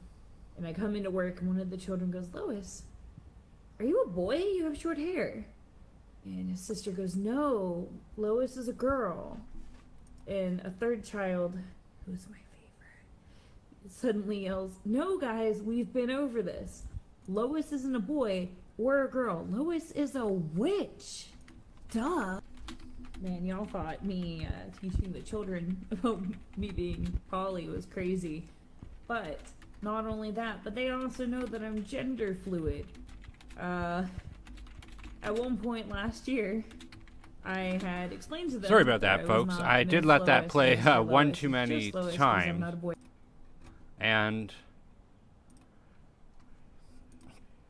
it's not that these concepts are complicated to teach children, or that children are going to make things better by understanding these concepts, but is this really something that is going to be helping this individual as well by acknowledging what their pronouns are? Is it something that is going to make life better for everybody? I'm kind of curious. And, some individuals that I know say that they feel exploited by these commercials and they feel exploited by these individuals because most people just want to live their lives. Life is not that complicated. You get up, you go to work, you eat, you come home, you go to bed. And yes, there is a wide range of mental health problems that we've created for ourselves by making this mega circus that we live in on a daily basis. But I gotta tell you, this is not in anybody's best interest, including that person. Acknowledging somebody's strange pronouns or whatever gender fluid means is not going to fix it. And Rachel kind of hits the nail on the point, hits the nail on the head here by saying they want attention. And there's a couple of things here. There's another thing here that we're going to take a look at. And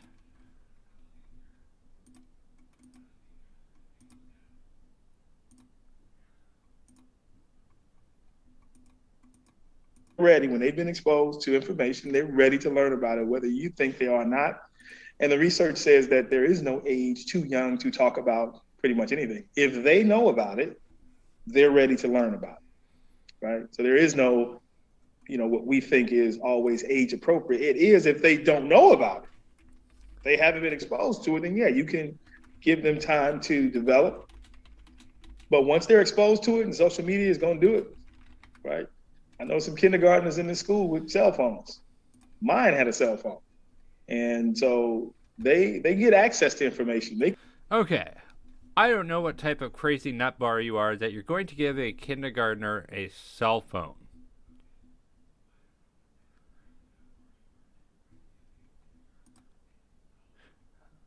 To what purpose and to what effectiveness can a kindergartner operate a cell phone? I can tell you with great assurance that no, they can't. And maybe they might be able to use voice-activated Google or something like that, but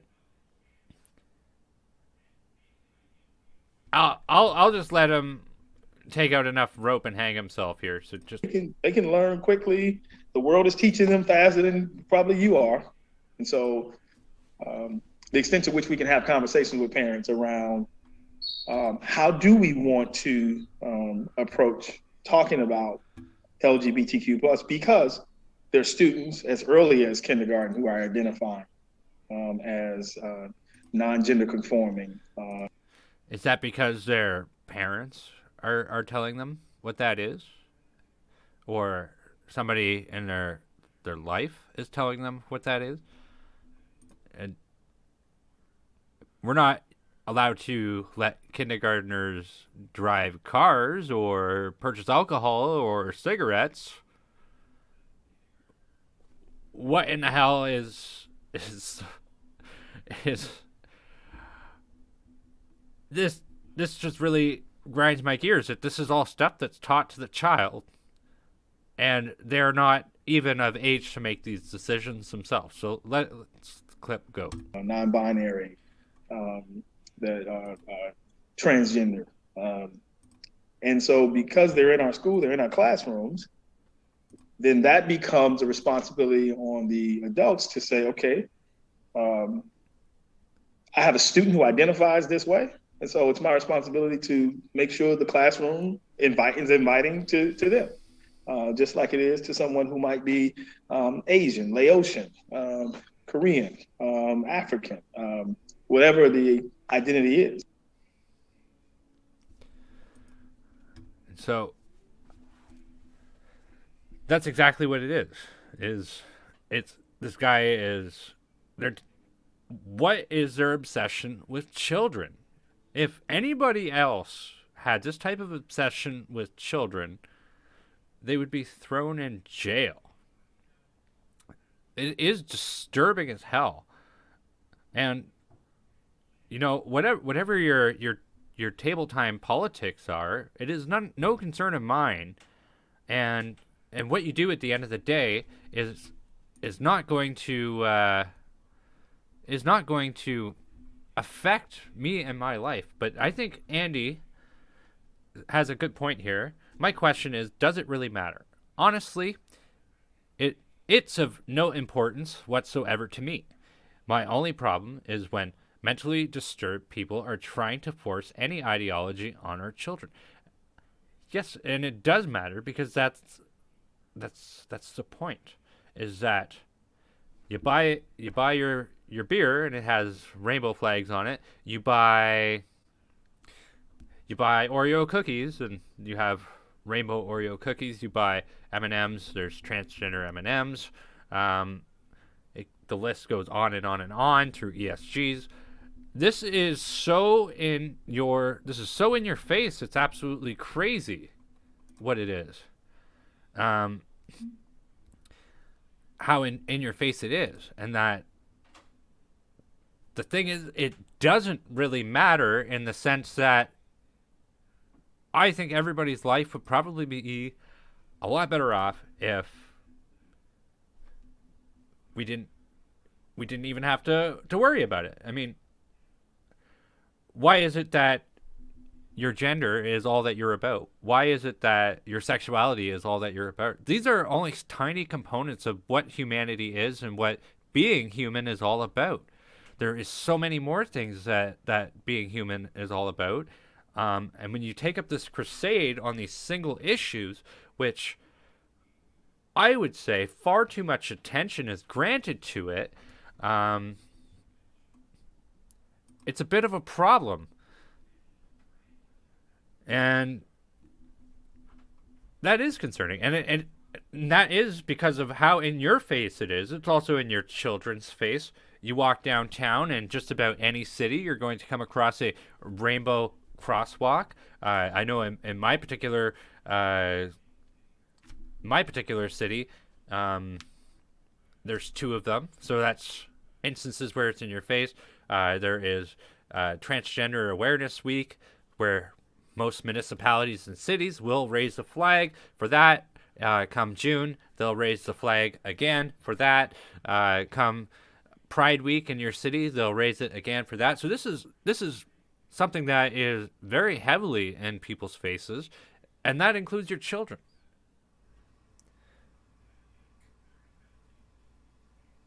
It's identity politics at its finest, and it's dangerous. It's dangerous to society, and for the most part, without all of these aspects, without all of this propaganda, it wouldn't matter. But it does matter because of the propaganda. It's too far in your face, and we'll continue on here with a couple more examples that I have here. So this is going to be the last one. I do promise about that, so I apologize.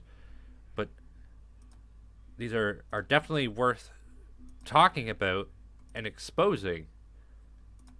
At least I would say. So this is the last TikTok I swear we're going to share today.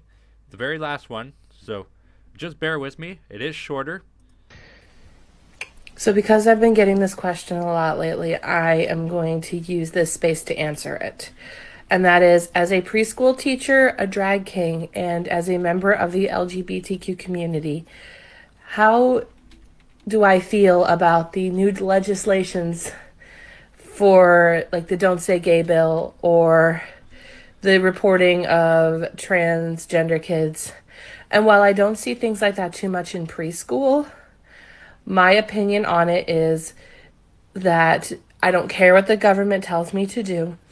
I am going to do what I think is best for the health and safety, And that includes mental health and safety and emotional health and safety of my kids.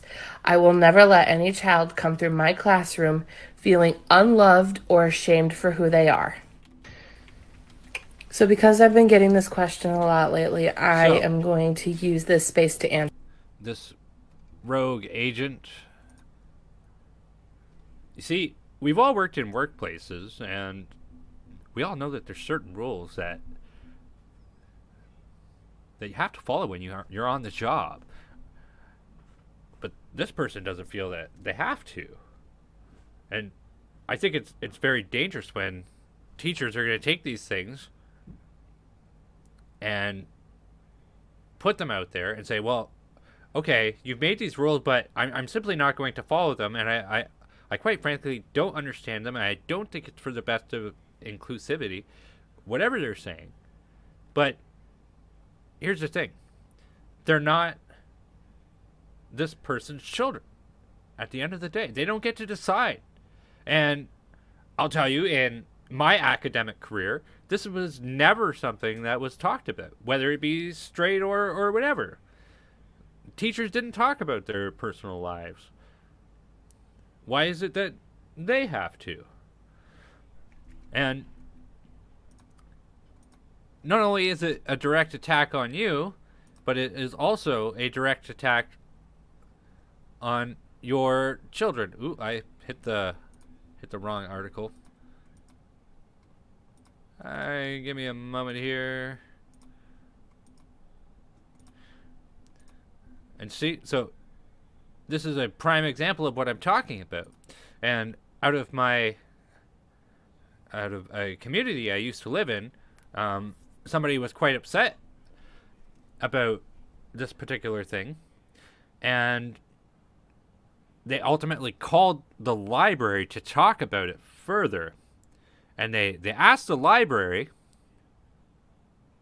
if this person was vetted, i.e., did they have their police background check for being around vulnerable persons, etc., etc. And no, they did not. Any other person in the whole entire world who's going to be around children for such a thing would require their vulnerable safety check to ensure the safety of the children, etc.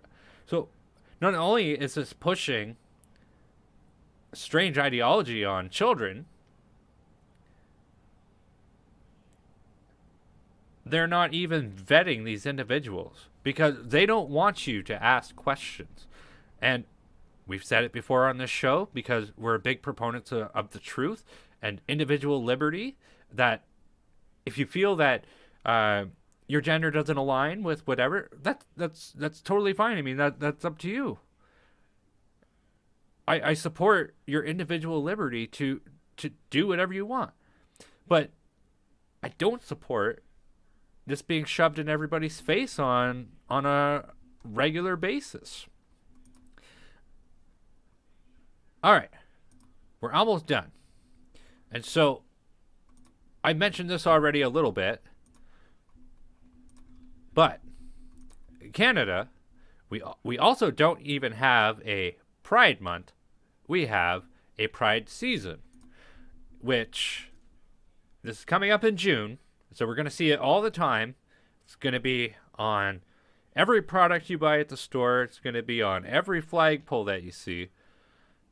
But so 1 month isn't enough. You got Transgender Awareness Week. You have Pride Month. You have Pride Week in your community, which is the pride flag goes up and down the flagpole more times a year than any other flag in the whole world. And ultimately, what is the amount of population that is actually affected by this? There has been studies that have been done where people have assumed, at the end of the day, or people have assumed that the LGBTQ community, which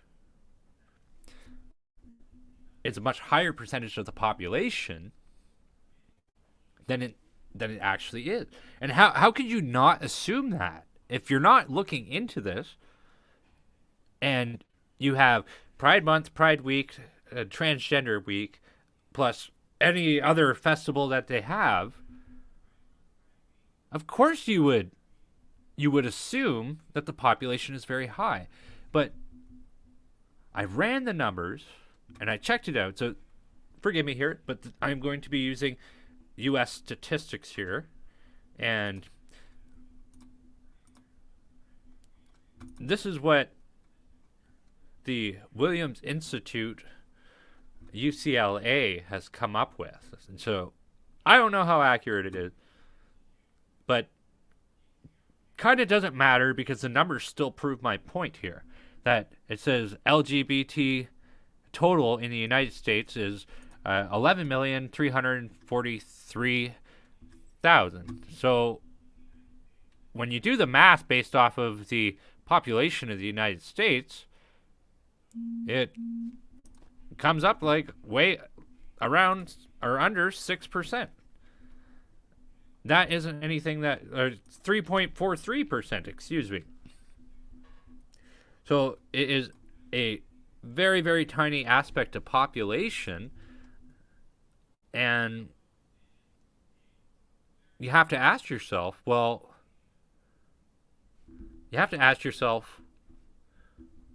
why is such a tiny minority given all this airtime and space? Because as far as business models go, you wouldn't make any money like pandering to this group. If you're selling something, you want it to apply to everybody and everybody be able to get in on it. But with this is a very small market. It's very small. But still, and I maintain this, a person is a person, no matter how small. Doesn't matter what your demographic is, but the reality of the situation is people don't want this propaganda blared at them all times of the year. I certainly don't want my children to be subjected to that propaganda at all times of the year. And I believe that there is a large population of children being subjected to this that are taking notes from it. And here's the thing. If this was occurring naturally, I would say, okay. And we could come to an understanding on it. But it's not occurring naturally. What it is occurring as is social engineering. And we've talked about economic social governance scores before. So let's talk about what they actually are. Environmental social governance criteria are a set of standards for a company's operations that socially conscious investors use to screen potential investment. Environmental criteria consider how a company performs as a steward of nature. Social criteria examine how it manages relationships with employees, suppliers, customers, and communities where it operates. Governance deals with the company's leadership, executive pay, audits, internal control, and shareholder rights. Key takeaways. Environmental, social, we'll just call it ESG. ESG criteria are an increasingly popular way for investors to evaluate companies in which they might want to invest. Well, I don't know about you guys, but when I look to invest in a company, I want to see how much money I'm going to make. I don't want to see how woke they are. I mean, you have to assume that if a company is being traded on the stock, that they are, for the most part, following the rules, following laws. Second key takeaway. Many mutual funds, brokerage firms, and robo-advisors now offer products that employ ESG criteria. ESG criteria can also help investors avoid companies that might pose a greater financial risk due to their environmental or other practices. And so if you scroll down on this page here, oops. If you scroll down on this page here, it kind of goes into it specifically. Environment. Companies that put out carbon sustainability reports, limits harmful pollutants and chemicals, seeks to lower greenhouse gas emissions, uses renewable energy sources. So look, we've talked about this a lot with Rick Walker, because he is a car fanatic, if you will. And so I don't feel that we need to go down the green energy rabbit hole, but these companies that are all for the green energy movement, they're going to more likely receive more investors and more favoritism with the market due to this whole fake system that was invented by probably BlackRock or some other organization. I mean, I don't know for sure. I really shouldn't say that. But whatever this is nuts. Social. Companies that operate an ethical supply chain. Supports LGBTQ rights and encourages diversity. Has policies to protect against sexual misconduct. Pays fair wages. Well, here's the thing. Every company I have ever worked with in the whole span of my life has policies to protect against sexual misconduct. Secondly, I think it should probably be illegal when you're applying for a job and it asks you, do you identify with this community? Do you identify with that community? This community? This community? It makes you... Look, when you apply for a job, it's supposed to be based off of competency and not what's not what your gender is. And quite frankly, I feel it should be illegal to even ask those things. It's illegal to generally ask you what your age is at a job interview, and et cetera, et cetera. There's some questions that have always been off the table to ask. Not allowed to ask those things. I don't think it's any workplace's business, and I don't think that these things should be pushed up. It's governance. Companies that embrace diversity on their board. Embraces corporate transparency. Employs a CEO independent of the board chair. So, look, these things are nice, but you could get the social governance score that you want by promoting these things and all these other little things. Like, they don't even have to bother with this stuff. But at the end of the day, I feel like the whole point of this is it's an attack on the family. It's an attack on individuals. It's an attack on repopulation of the earth. And that, yes, many of these people do have families and et cetera, but at the end of the day, we're overpropping a very small, minute section of the population, and I did receive a message from somebody recently, but this is a form of exploitation of a small group of people for the elites to grandstand and virtue signal. Now, I want to get your take on this. So if you want to drop your take in the comments here, I'm going to start pulling up some of the things from the comment section, and we can bring what your opinion is on this. I'm sorry, Rick Walker does own exclusive rights to the call-in center, so I'm not going to be able to highlight that. But I'm interested to see what your take is on this. So go free speech. I agree, Brenden. If any company tried asking people what sexual practices they engage in with wife/husband or whatever, people would scream. But activists, LGBTQ, can force people to focus on it every moment. Yet they advocate for abortion. Well, that's also a part of it, right?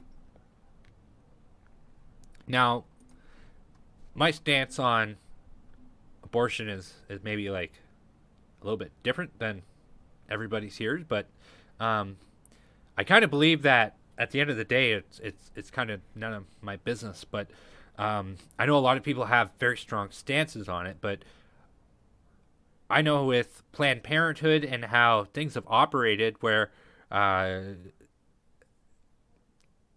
been some things that have been shady about it, and so when it comes to the propaganda aspect of it, I don't like it, and I really don't think at the end of the day people who go forward with this procedure feel good about it. I really don't.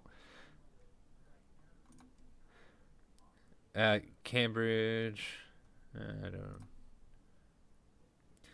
It's one worship. It's the worship of Baal and hermaphroditism. Check out Francis Sabaton cult. Yeah.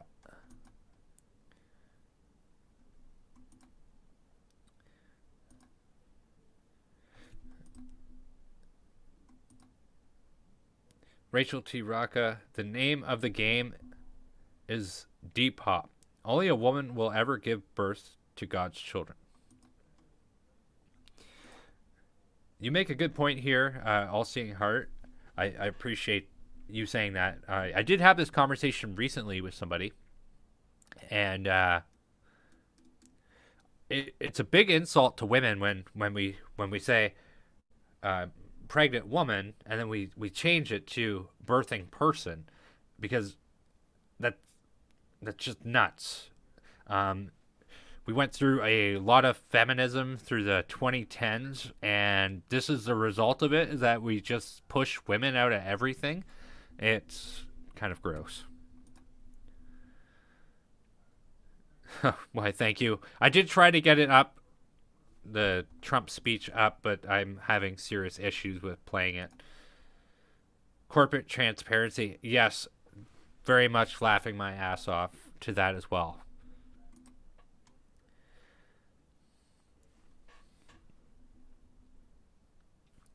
It's an attack on gays. It's going to make people hate them, and they just came out. Well, I did think I did mention the word exploit, and yeah, it is an exploitation on them as well. So, I mean, at the end of the day, it's not going to help them. CJ Anon won't be the only lie on my resume. Well, that's just it. I mean, how is it that you prove any of this? You can't. Is your workplace going to say, well, we'll show up at your bedroom with binoculars and we'll check this out and make sure it's correct? Gender-neutral bathrooms with a line of stalls to the floor, but very uncomfortable students, staff, and presence in teens. Okay, I'm not sure what you're getting at there. Sorry. It is about depopulation and an attack on the family. I agree. Rachel T. Rocha, I don't believe in an abortion at all, and that is a very, very common sentiment.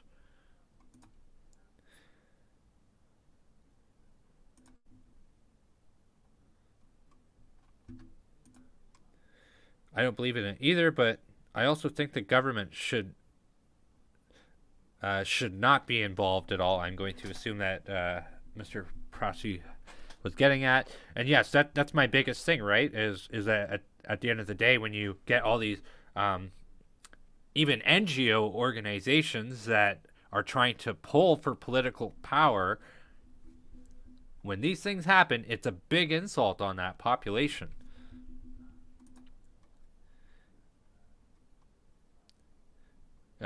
Abortion is murder, says Rachel Rocca. The only reason companies perform a quote-unquote woke song and dance is because governments pay them with your money. Do you think Johnson & Johnson will profit from rainbow toilet paper? No. Wasting dye. Well, hey, it's like we said here, there is a fake item in the market here with this whole ESG system. It's exactly what you're talking about there. Like I said, they really don't give a crap about you. Yes, these are very hard topics. They are. I 100% agree with you, Rachel.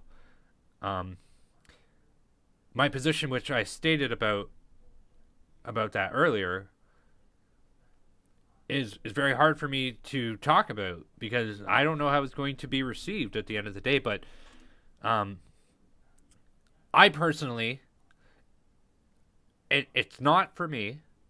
I would not go that route. But as far as it goes with other people, I don't feel that I'm in a position to tell other people what to do. And it's the same with the government. It's the same with these non-government organizations. I don't agree with them peddling these things either. At the end of the day, I feel like I'm true to myself by saying I feel it is something that a decision that needs to be done with the individual and on the individual level with your family. I will lie about my gender for work.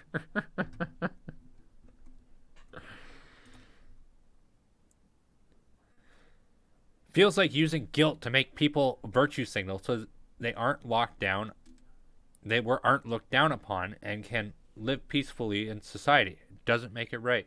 That's exactly it. People are using guilt. Absolutely. I call it the empathy factor. If you do not feel bad for this or that or the other thing, then you are a bad person. Well, that simply is not true.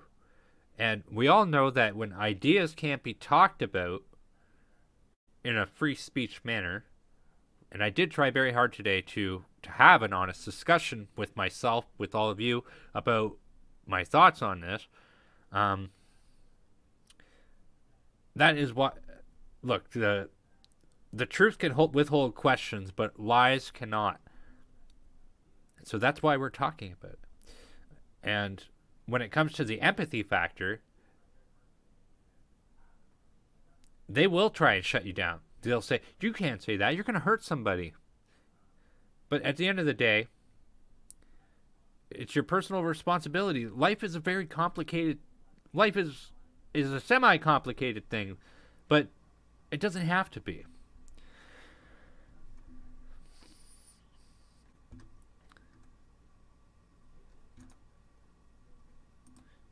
Teaches you to allow your invasion of privacy. At Brenden, Cambridge Analytica was a data firm that spread online info in favor of Trump to correct psychometric profiles. Old now, but relevant then. Okay, thank you. Dual gender, they believe, brings them closer to Baphomet. Okay. Didn't some university create sperm without a man? Probably. The way technology goes. Birthing toaster. I love everyone, but I don't agree to homosexuality or abortion or teaching my children that being homosexual is okay, because it's not okay in my opinion. And that's great. I fully support you having an opinion for sure. And I agree with the love part, and I also want to say, like, hey, if that's the journey that you want to go on, that's something that you have to have an honest conversation with yourself about, and that you don't need the influence of media or society to take you through with it. All right, so with that being said here, this is my first go at the Brenden show, and I have enjoyed myself very much so. I would like to shout out one more time. If you'd like to help us out, you can go to freedomreporters.com. freedomreporters.com, and you'll be able to make a donation. We have appreciated your support and help over the the past few months that we have been on here, and I appreciate everybody who's left a comment. I wish I could go through way more of them, and definitely thank you for being here this evening and being patient with me as I'm going through my first run of not only just producing the show but talking on this show without Rick Walker. And send your prayers out to Rick because he's not currently feeling well, but I will keep tabs on you with you on this tomorrow. So I'll be back tomorrow at 6 p.m. If anybody's able to join me, I will definitely look forward to having further discussion with you and on different topics. And so we'll I'm not sure what we'll cover tomorrow. I will wait for the news cycle to kind of further a little bit, and yeah, we'll see what's going to happen. There may be a surprise or two that I might be able to pull off, so let me work on that angle. But in the meantime, I'm your host, Brenden Kennedy, and it's been an absolute pleasure in doing the show with you tonight. Thank you so much, and I look forward to tomorrow.